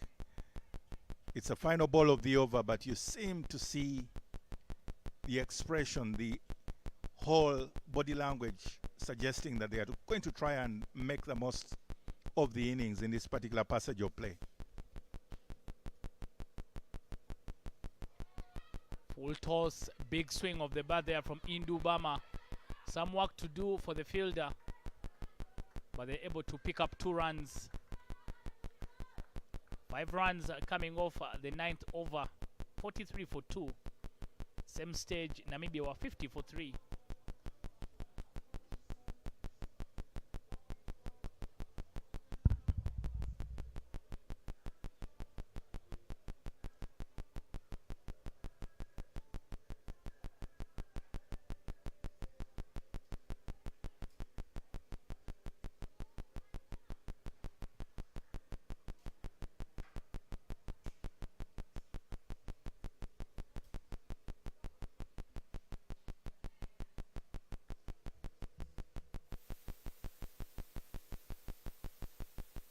Mekalaye Mwatile to continue from the golf course end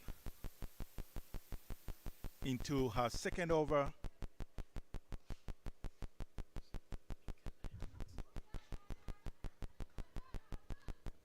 Very well played by Sana. Just trying to make sure she has the control so that she rolls it all along the carpet. Going to be a big run chase for Nepal to take down 126, the biggest total in the tournament so far.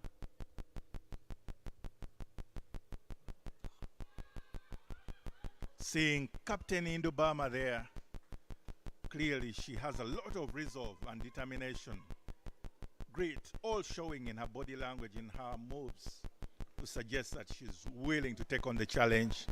However, in the past, Nepal has suffered one too many run-outs, and already the signs seem to show in this particular inning. Good placement. Get through this time very, very safely, and they'll pick up a double. I spoke to the captain about the run-out situation, and she told me maybe sometimes it's been the pressure. So they had a discussion as a group just to make sure, even when their backs are against the wall, everyone stays calm, so that the decision making is not compromised. And surely that's the way to go. There has to be continuous communication between the two partners out there in the middle. And indeed, Indubama going over there just to have a little comforting word to her partner in Sana Praveen to make sure their partnership is rock solid. No chance of a run out in this particular inning, Dennis.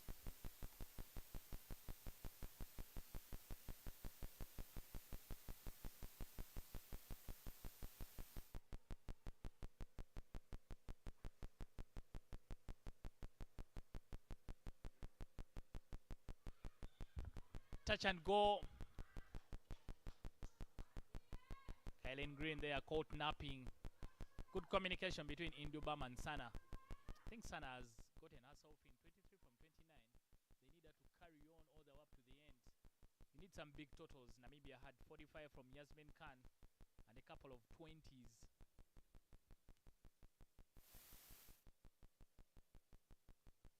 Tossed up in the air. Indubama goes after the bowling, but hits straight to our opposite number. Suno Whitman, and who just hits it to a single. 7 runs off that over. They continue to chip away Nepal. 49 for 2. The final delivery coming up before we get to the halfway stage. You know, Dennis, you do mention the pressure bring about the runouts. Probably this time they transferred the pressure to Namibia's fielding, making sure they get the touch and go. Up in the air, but it will just fall short of Yasmin Khan and will keep it to a single. Make that 8 runs from that over. A good howl for Nepal, who at the halfway stage are 50 for 2. And I'll tell you what, Michael, they've sort of caught up with where Nepal were at the same stage, with where Namibia were. Namibia were 50 for 5, and now 50 for 2. Can see there the over by over. Skyscrapers, not so many from Nepal, but they are slowly but sure taking their time. We need about 75 runs, 76 from 60 balls when we come back after the break. As the two teams meet up with their different. You can see the two worms from the teams. The Nepal worm starting to catch up with Namibia. Was a stage in the game where Namibia lost 3 wickets and slowed them down completely, and that's where Nepal has been able to catch up. 52 for 2 at the halfway stage, chasing down 126.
Welcome back from that break.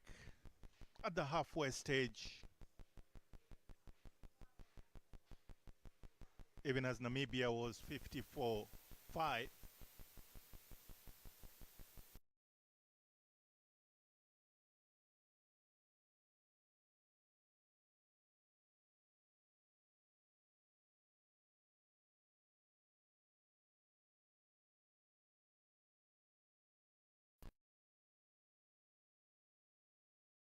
Were going for it, but none of them made an attempt.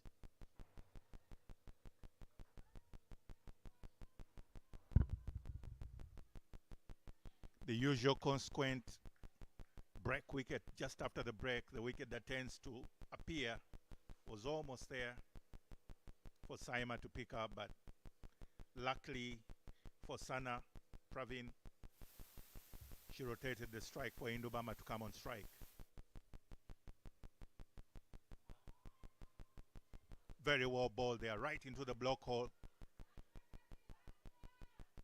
Saima seems to be in her groove to make sure that Nepal doesn't run away with it at this halfway stage, especially seeing the partners that are out there in Indubama and Sana Praveen. They're capable of turning this game around, and Namibia knows very well, all too well, not to let anything go away at the halfway stage. Good shot again. Saima trying to use her feet, but straight to Sylvia Shihepo. Saima must have been a confident footballer. And the ball is struck back to her with some power. She needs to be careful not to get herself hurt when you're trying to step on one of those balls. Because it takes very expert skill at controlling such a hard hit ball. But you can see Saima, very, very good ball again in these middle overs. And I hope some of the teams can pick up from it. She really bowls wicket to wicket. And she has two fielders who are down the ground. So at most, you can only get one if she's making sure she's bowling in the block hole, which is very, very good stuff. Bowling to your field is also a different sort of skill.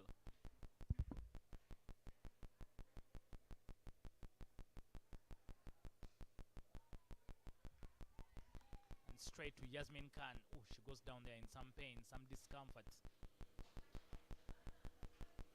Indubama hits that ball very, very hard. It's good to see execution of skills, the mindset, the attitude. Overall, the Capricorn Eagles. This time she goes across the line and over the infield, and that one will pierce the boundary. They kept milking it, but they get the boundary finally. I think Indubama making up her mind to go across the line. And see, that was right in the slot, but picked up and dragged across the line by Indubama. And they get a boundary. The boundary that Nepal needs, they find it. The required rate starting to about to touch 8 runs every over. 8 runs every over means you need to hit a boundary in each and every over. 57 for 2 after 11.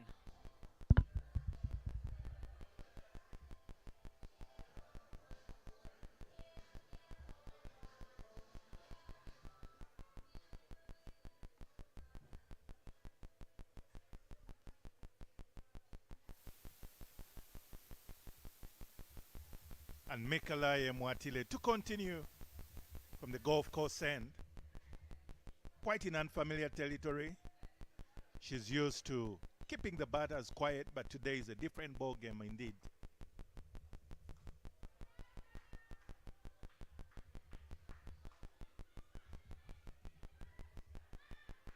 Almost a chance of a run out there. Indubama and Sana Praveen, again, almost guilty of self-destructing into run-out mode. Maybe Mekalaya Mwatile just not with the full awareness to execute the run-out. Misfield there, and that's how they get away with it. Little shimmy down the wicket there again from Praveen. This time they will settle for a single.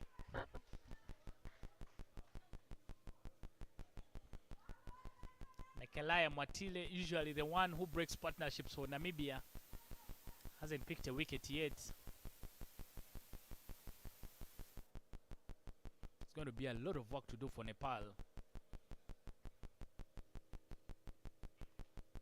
Tossed up in the air, very well played by Indubama. Another shuttle for them. I think the 12th man needs to be on the rope for Nepal to make sure she's running in with the water for the 2. They've done a lot of shuttles between themselves. It's good to see the ladies' fitness levels up there as required, especially in this T20 format of the game.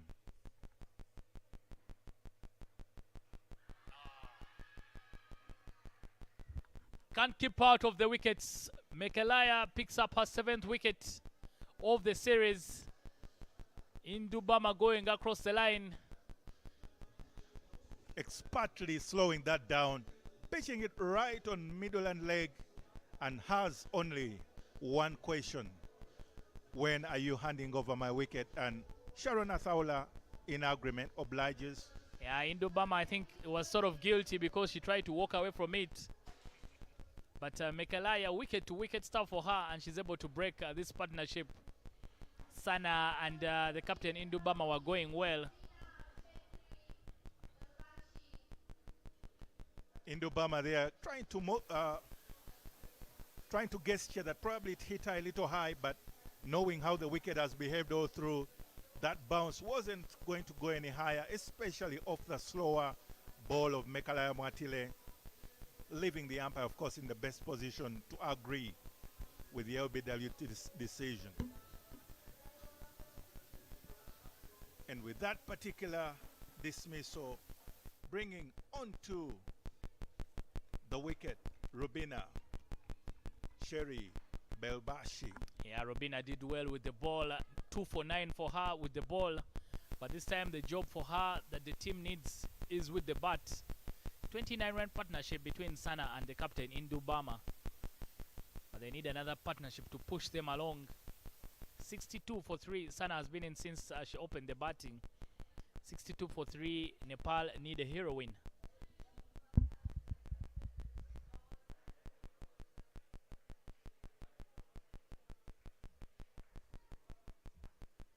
Mekalaya returning to her familiar territory where she dictates proceedings, stemming the flow of runs.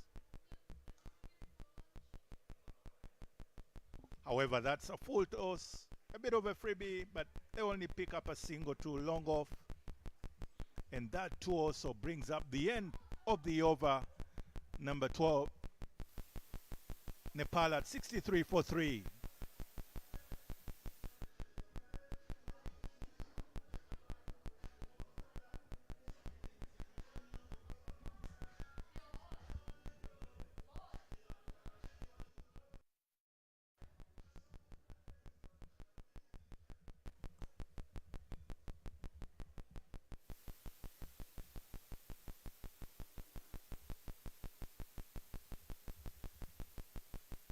And Saima to Hadleni will continue in her final over, having done a commendable job for the Capricorn Eagles after just 3 overs, having 17.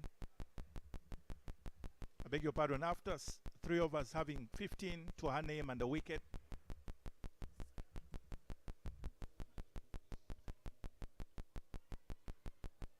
Saima to Robina, same story. Very, very good skills from Saima. I'm very, very impressed with her. The couple of times she's been put away, the batters are trying to take a risk. But other than that, she never goes away from that. She's bowling wicket to wicket.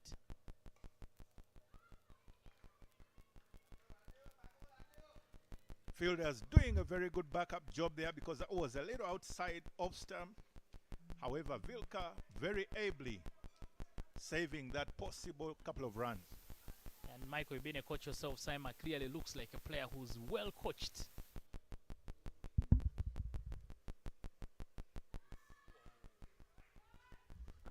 That might have come off her toe. We'll wait for the signal from the umpire. But sort of a dipping yorker. Leg by is indicated by Patrick Musoke Makumbi. Dennis, I agree.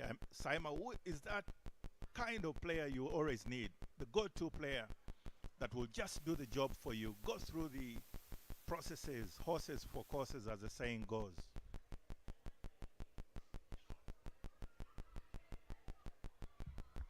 Sent back very, very quickly. Sweet sound off the bat, but straight to the fielder. Working very hard, the Capricorn Eagles. The fielding there done by Vilka Matile.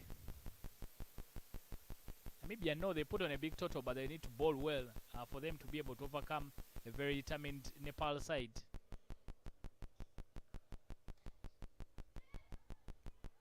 Very well done by Saima.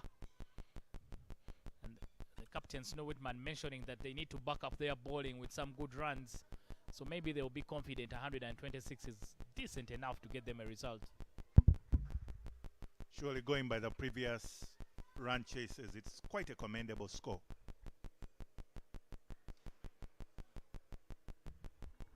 Full toss, but there's cover in the deep. The captain comes around. No chance for a second. And they can only get 1 run. What a good over from Saima. She will finish her quarter. 1 for 16 for her. She's done a brilliant job. Those middle overs are always very, very tricky for teams. But she's done a good job there for the Capricorn Eagles. Nepal 66 for 3 after 13 overs.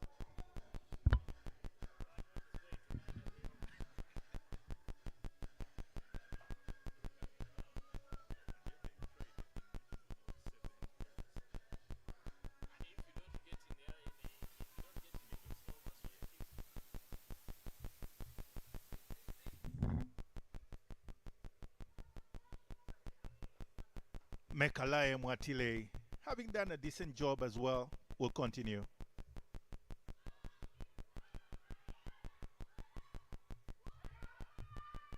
Running between the wickets for Nepal today seems to be much more improved, although there also is a hint for a possible run out every now and then. However, a quick one there run between the wickets as Mekalaya Mwatile completes her final over to Sana Praveen.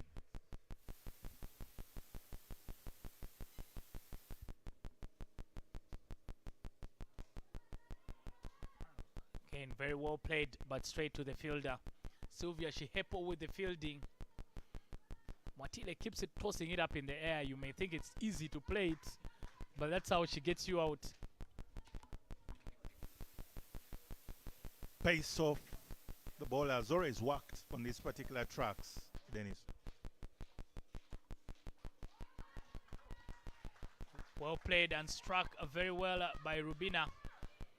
Slow side of the ground, so the ball will get stuck. They'll pick up a comfortable double.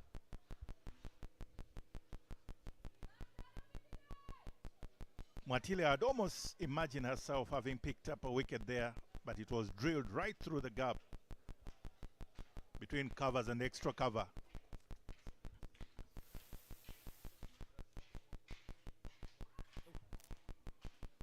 Short ball, wrong side.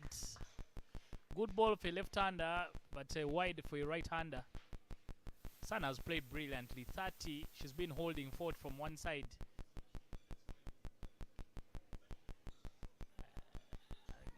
Overcompensating wide onto the opposite end. Mekalaya Mwatile, not her most comfortable day today. However, she's completing her final over.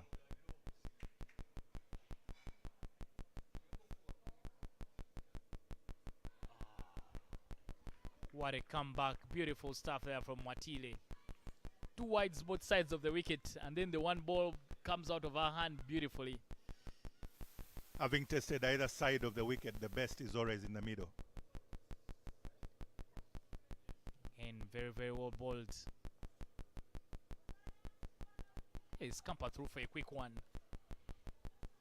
But I think Namibia won't mind Nepal taking those singles, because now the required rate is 8.5 runs every over. Each and every passing over, it becomes more work to do for Nepal. Eventually the singles will not be enough. They need some big hits. There has to be always a boundary in every over from now on for Nepal to stand a chance of pulling this back.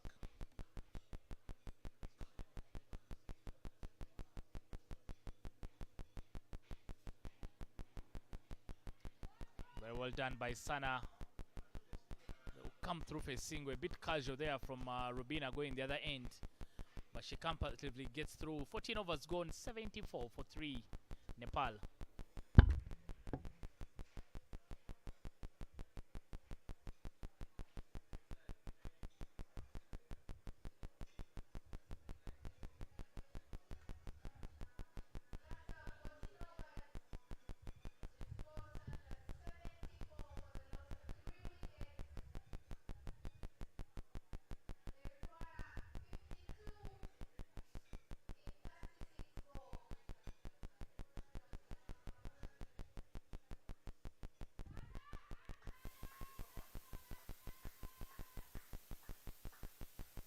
Change in bowling from the airport end.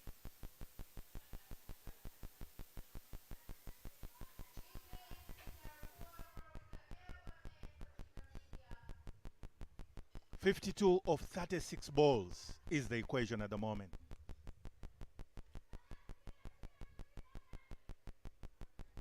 Oh, and Evelyn Kajarakua indeed comes to the party right from the very first ball, as Sana Praveen tries to go over the top, but only managing to find the captain of Namibia. Yeah, unfortunately Sana will have to depart. Didn't need any sighters for the new bowler. Immediately trying to take on Evelyn. Simple catch of her head, Yasmin Khan. The set batter departs for Nepal. 31 for Sana. Nepal 74 for 4.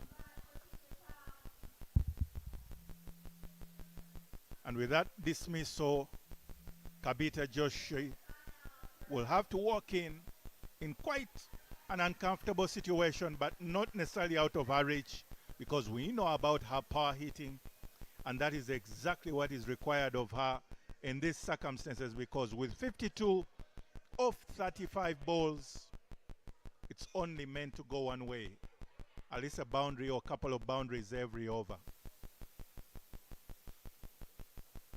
But Evelyn Kajarakua will definitely relish the opportunity with our gentle off spinners to keep the proceedings quiet for Nepal.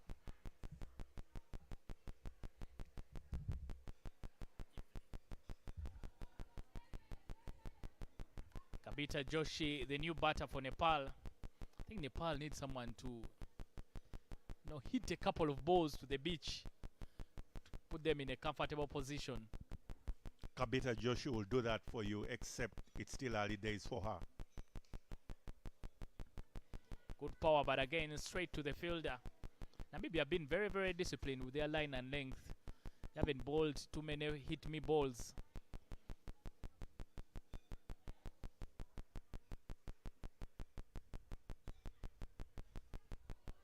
Oh, very well bowled. Goes back, Kabita. Impressed by the Capricorn Eagles. Actually, a couple of new players have come out for this series as well. It's clearly they are preparing for the year ahead. 17th in the world and one of the top associate teams in Africa. Straight back to the fielder. Evelyn trusting her boot to keep it out. And she gets a high five there from Kylie Green. Dennis, this really gets me worrying, but I guess it's part of the modern game where you have a multiplicity of disciplines to your arsenal. Tries to go big, Kabita, but she'll just get the single. When you also have very good shoes, why not put them to use? Agreed, there is purchase for the money, but my concern is that ball just going beyond and hitting the ankle or the shin. But that brings the end of the over at 75 for 4 after 15. Just the run from that over.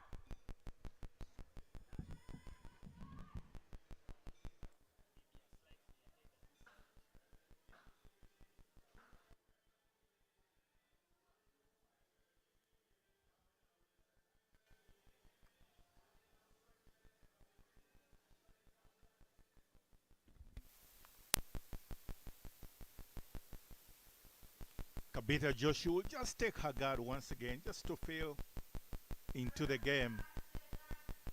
But Arasta is the change in bowling from the golf course end and having the game quite well poised with 51 required from just 30 balls. Everything is set for Kabita Joshi and Rubina Shetty to make sure that they have quite a power play game to their a power play approach to their game.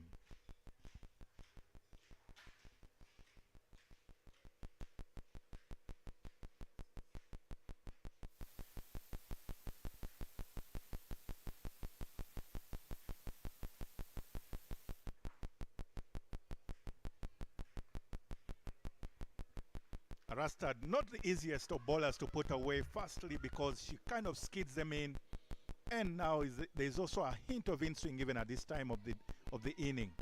Yeah, Rasta has some low bounce, so the ball won't sit up for you to try and tee off.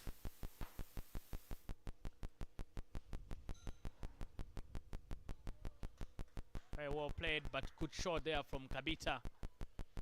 Thought about it too, but it went very, very quickly to Van Zyl. Namibian team very, very well drilled. You can see they're not giving away too much. It's not coming in there and then bowling free hits.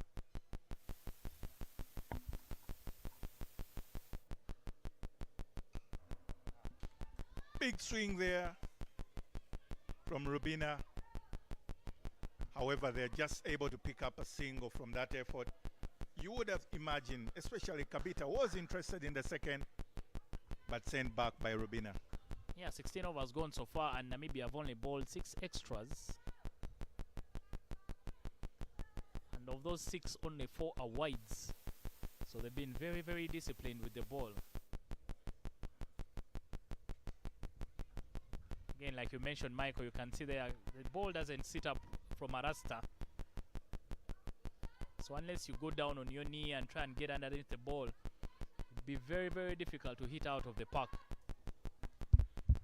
And in addition, today everyone has recognized the condition of the new strip and making sure at particular occasions they punctuate it with the pace off to make sure that the batters are not into their groove. Again, not a good connection there from Kabita, but manages to go over the bowler Arasta. Well struck into the ground, but probably a consequence of the hard hit. definitely Joshi Kabita trying to get a big hit, but the boundary cover is there. The protection is right there, mid off, mid on.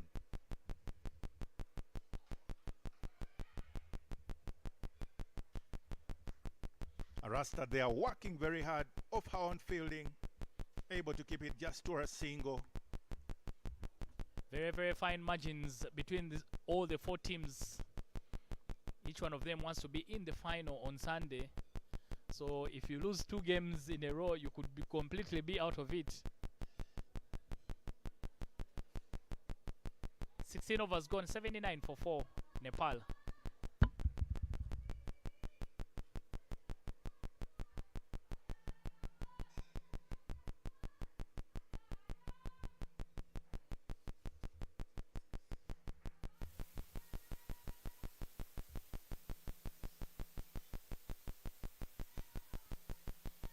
Evelyn Kajaru, who are to continue from the airport end, and 47 of 24 balls.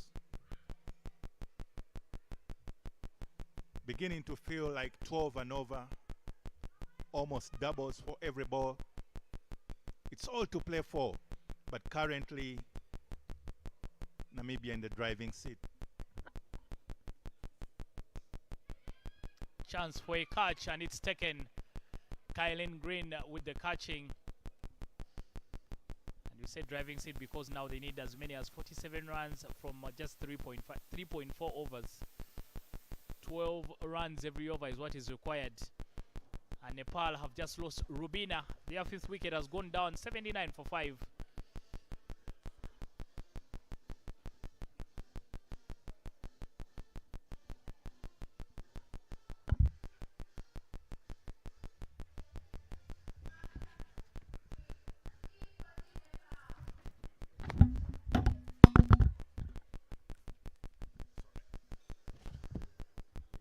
Can see the wicket there. Kylen Green with the catching. Catching has been good, and the bowling as well from Namibia. 79 for 5.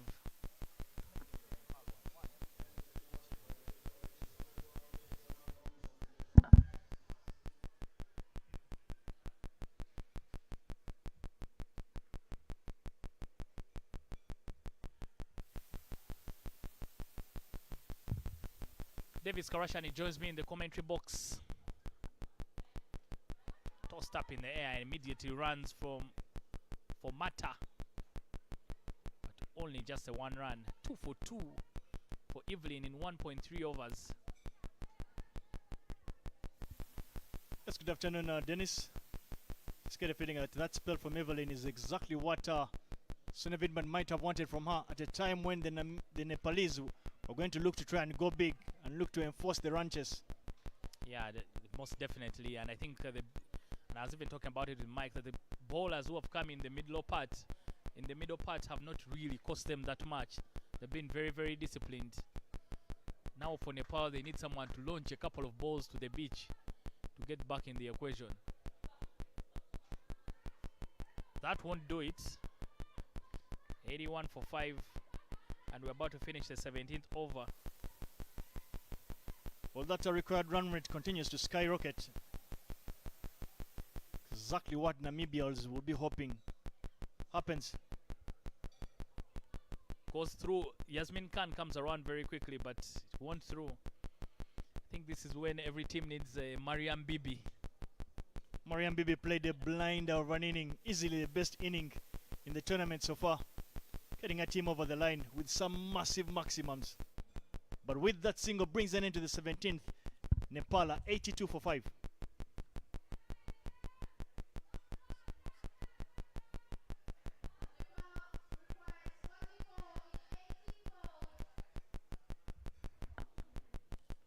.44 from 18 is the requirement for Nepal.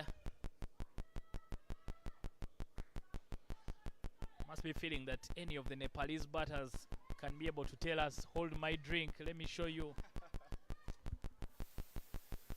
And Arasta is back into the attacker from the golf club end.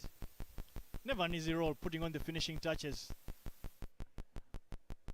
For a while, for a long time, Nepal thrived off that blade of Binod Bandari. question we beg to obviously ask is, can Kabita be that big node Bandari for this Nepalese side? And you also feel like teams normally in T20, when you decide to bat fast, to bowl fast, you should have someone in your team who has the ability to take the game away from the opposition. Swing and a miss. Mata yet to find her range. I don't know, maybe the plan should be for her to get a single for Kabita, and Kabita can try and slog a couple. Well, just quickly looking at that strike rate there for Kabita, she's scored only 4 runs off 10 deliveries. Strike rate of 40 doesn't exactly encourage. She's warming up now. Her eye is in.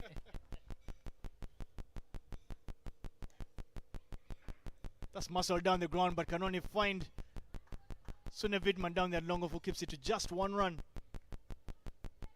Someone must pull a rabbit out of the hat. Nepal quickly need to find a magician in their squad. I think Nepal have just been missing that second gear. They've sort of batted in the same gear for a long period of time before making up their minds where they should go after the bowling. Kabita tries to launch one, but because the ball doesn't sit up that much, it can only run all along the carpet and they pick up a single. And with that attempted launch, Kabita sits at 5 off 11. She'll need to up her strike rate if Nepal are to get anywhere close to chasing down those 42 runs off just 14 deliveries. Yeah, probably Nepal will also be feeling maybe they give away a lot more runs than they should have. Hirashime down the wicket, can only get 1 run, hits that down wide to long off. For me, Dennis, you speak about where perhaps Nepal might have gotten the tactic a bit wrong. I think for me they have played a decent rule book or a decent blueprint kind of inning. However, they've just not gotten the runs they needed from their big batters in Kadka alongside Rubina. When you look on the other side, Namibia were able to get runs from their big players.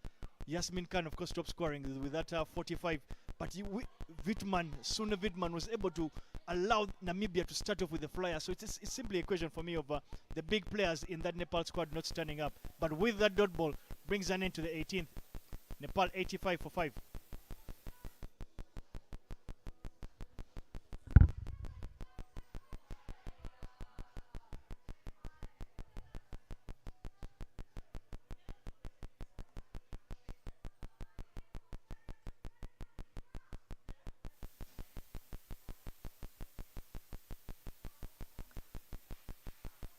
Evelyn comes back from the airport end. Little lap. Good reverse sweep there. Reverse lap. Gets Wood to it, but can only get it down there to the fielder, who allows them only a single. Evelyn has bowled a mighty spell here. She's conceded just 5 runs of the 13 deliveries that she's bowled. She'll be looking to not go more than even 8 runs in the over. She'll have done a good job. A big slog there. Height on that one. Does it have the distance? No, it doesn't. Barely clears the 30-yard. But has managed to scamper through for 2 runs. Yeah, maybe the placement was good. They wanted to get 2. It's an easy place to pick up the double. It's a very, very big ground, so for you to hit maximum, it's also not very easy. You just need to place that ball in those gaps and then try and push for those 1s and 2s. But now the required rate is close to 23 runs every over.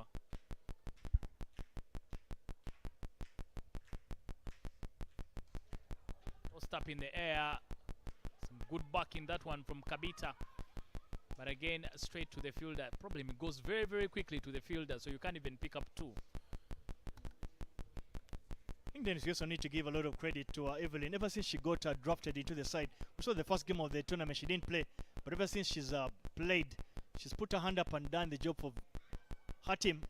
Shuffles across the stumps. Doesn't get Wood to it. And the scamper through for a bye. Tell you, it's not even given as a bye by the umpire, so probably she got some bat onto it. And Evelyn has been tied in 9 runs. In 9 runs, picked up 2 wickets in 2.4 overs. Good use of the feet, but again hit hard, so it goes quickly to Sylvia Shehepo. Keeps it to just a single. example, Namibia were 50 for 5 in 10. They managed to find another 75 runs in the remaining 10 overs. 10 overs. So maybe that could be the difference in the two teams today. Because at 50 for 5, you feel if Nepal were able to put brakes on the run scoring, they could have been able to. They would have been looking at chasing a smaller target rather than 126. 19 overs go 92 for 5 Nepal.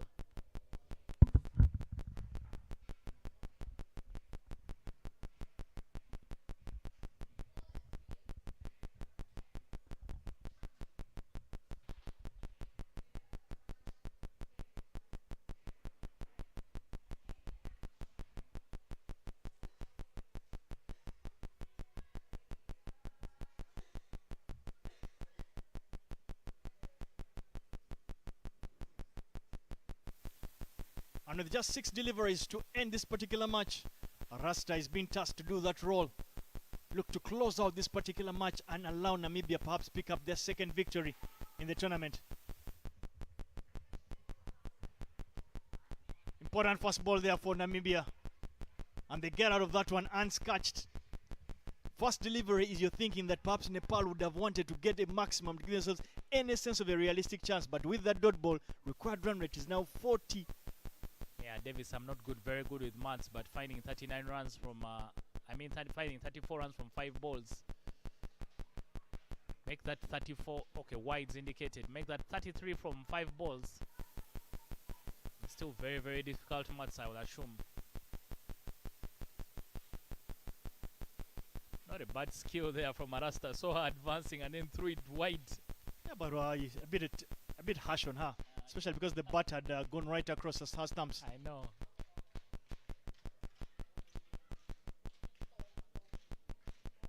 Won't mind the single. Arasta, the happier of the two so far. 32 from 4 balls. Need 8 runs every over. Is that possible? 8 runs every ball. Every ball, I mean. As you said, you're not that good with the maths. Yet another dot delivery. You just get a feeling here, Dennis, and you rightly stated, I think Nepal might have felt that they probably gave Namibia 30 runs too many. That kept it under that 100-run mark. You felt that they might have had a chance, especially in a wicket that looked to offer nothing, not much for bowlers, but was the belt of a batting wicket. Kabita finally gets one, but hits it straight into the screen.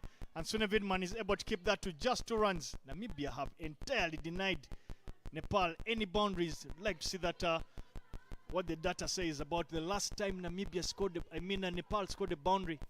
So it's been that kind of match, Dennis, an inning. Yeah, you would know Namibia. Nepal gave away 49 runs in the last 5 overs. And I think that's where things have been very, very different compared to. Big slog there. Gets wood to it. But fortunately for the batter Kabita, she managed to get a boundary, but I do not know just how much. A little bit too late, Dennis. Yeah, I'll give you the comparison. Just thick outside edge. Won't mind that. Race away to the boundary. But Nepal have only been able to score 24 runs in the last 5. In the last 5 overs, compare that to 49 that Namibia was able to score. I think right there is where the difference has really come, because you felt that at the power play, both teams were not too far. They were evenly matched. In the slot, Kabita can only hit it in the outfield, and they only can manage to scamper through for 2 runs. Namibia will take this win with both hands and feet if possible, picking up a victory by 23 runs. Mammoth victory this has been. And you get a feeling that with that kind of victory, in terms of net run rate, they should be able to fly right to the top of the table. Yeah, very, very positive win. That also improves their net run rates. The difference, Davis, 28 runs Nepal has been able to score in the final 5. Compare that to Namibia's 49. And I think that's where the game has really been won, because from all the way at the top, the teams were evenly matched. The Capricorn Eagles of Namibia picking up the result by 23 runs. Look at the Nepal scorecard. Sana Praveen 31 from 37. There were stats there for Puja and Indubama, the captain. Not enough from Kabita Joshi at the back end and Mamta Chowdhury, who finished on 17 and 8 respectively, unbeaten. Only 7 extras bowled by Namibia. Very, very disciplined bowling from that bowling unit. 102 for 5 is where Nepal will finish, but not enough for them to get a result. The Capricorn Eagles winning by 23 runs in this first game on match day number 4. The bowling scorecard, very good one here for Namibia. Apart from Mekelai Mwatile, who went for 24 and picked up the wicket. Been good discipline for Evelyn, 2 for 11 for her. And she bowled very, very well in partnership with Saima, who also picked up 1 wicket and went for 16 runs in her quarter of 4. Namibia very disciplined with the ball, only 7 extras given away. Nepal unfortunately running out of resources when 23 runs were still required for the win.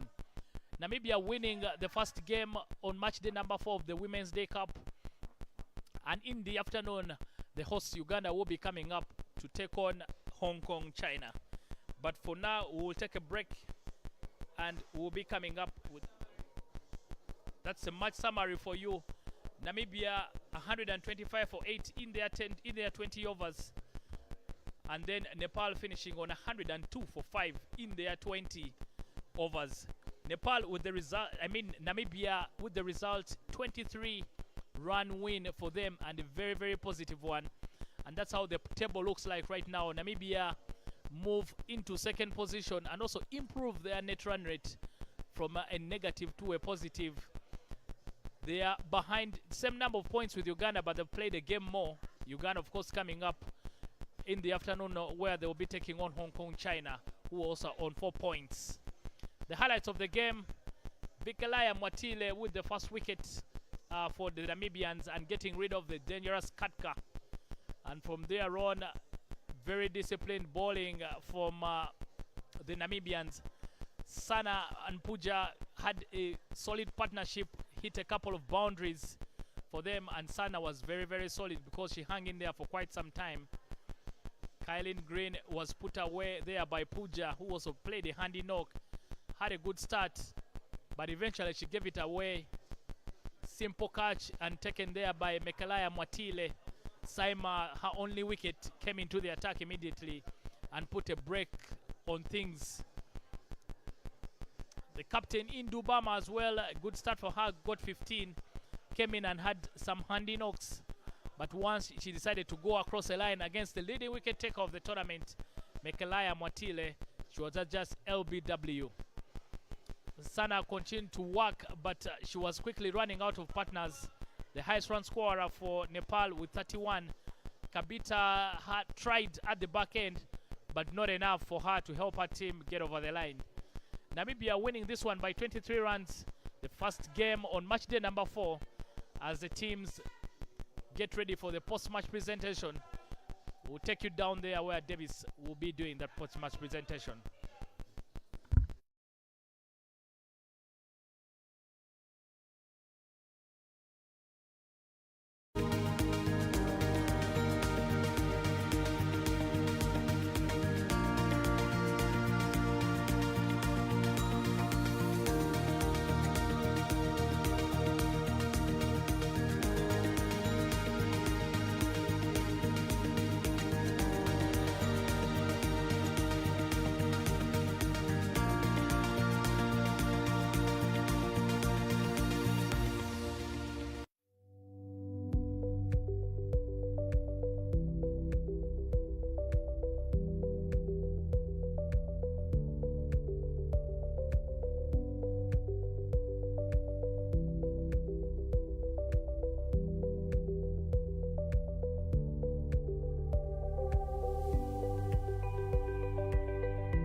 Welcome the post-match presentation for a game between Nepal up against Namibia. First things first, in the morning, Nepal won the toss, elected to bowl first on a wicket that had a bit of overcast conditions. However, Namibia were able to get to 125 runs in their allotted 20 overs. Unfortunately for Nepal, they fell short by 23 runs. However, before we get into the actual presentation of the Man of Match award, allow me to thank the two teams for a fantastic game of cricket. But besides that, allow me also speak to the captains of the two sides. Allow me speak to Indu Bama, please. Commiserations for you. Unfortunately to have picked up the win today, but any areas of improvement for you today? I think we have lots of need to be improvement overall. I think we have lapses in middle order batting, and we could not execute the plans way we are execute mainly. So I think they played better cricket than us. Yeah, you could only score 28 runs in the last 5 overs, unlike Namibia, which scored 49 runs in their last 5 overs. Is that an area of concern for you guys going forward? I think they have played good cricket, so we could not execute the main in good areas, I guess. So we lost the momentum. But best of luck going forward. Thank you very much. Sune Vidman, please, a word or two from you, captain of Namibia. Congratulations today. You guys managed to pick up a big victory. But more importantly, after losing 2 games on the bounce, what was your recollection? What was your thought process in the team? As I mentioned at the toss, our bowling unit, fielding unit has come to the party this whole tournament so far. The batting unit needed to step up. We said we want nothing less than 130 on the board, so I think 125 was a good total. The batters stepped up today, and if all 3 departments come to the party, you should win the match, and that's what we did today. Yeah, and more importantly, I think for me, is that you're starting to pick momentum going forward. Any areas of improvement that you think your side can get into so that you guys move into that final itself? Yeah, momentum is one thing that you want on your side. I think this is a good win for us behind the belt or behind the back, and going into tomorrow's game. And then obviously, like I said, all 3 units stepped up today, all 3 departments, and I think we should take that as a positive and build on that as positively, and then make sure for the next games that's ahead we make sure we pull off all 3 departments all the way. Congratulations yet again. And to make sure they do announce the player of the match, allow me to introduce Sharon Athola, who was the umpire in this particular game. However, the player of the match is a player that managed to score 45 runs off 44 deliveries and took 1 catch. Yasmin Khan.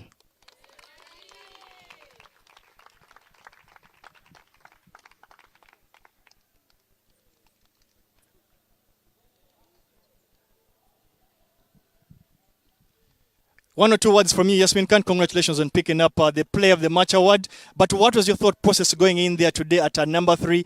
How do you intend to actually bat out there on overcast conditions that managed to get you the 45 runs? Yeah, I think Green and Sune obviously got off to a flyer, so it helped me to get into my innings a bit and take my time and cement the innings. So to build a foundation so the batters in the end can cash in. You showed a lot of skill set, especially coming down the wicket and getting to the bounce of the ball, and you scored a lot of your runs down the ground. Is that an area for you that you actually practice a lot more, or the other areas in terms of the scoop shots, the sweep shots that you actually do practice? Yeah, obviously this is quite a tricky deck, so you have to think about different ways to score runs. Obviously, previous matches things weren't working, so you have to go different routes. Well, congratulations yet again, and best of luck to your side. Well, that was it from us at the post-match presentation.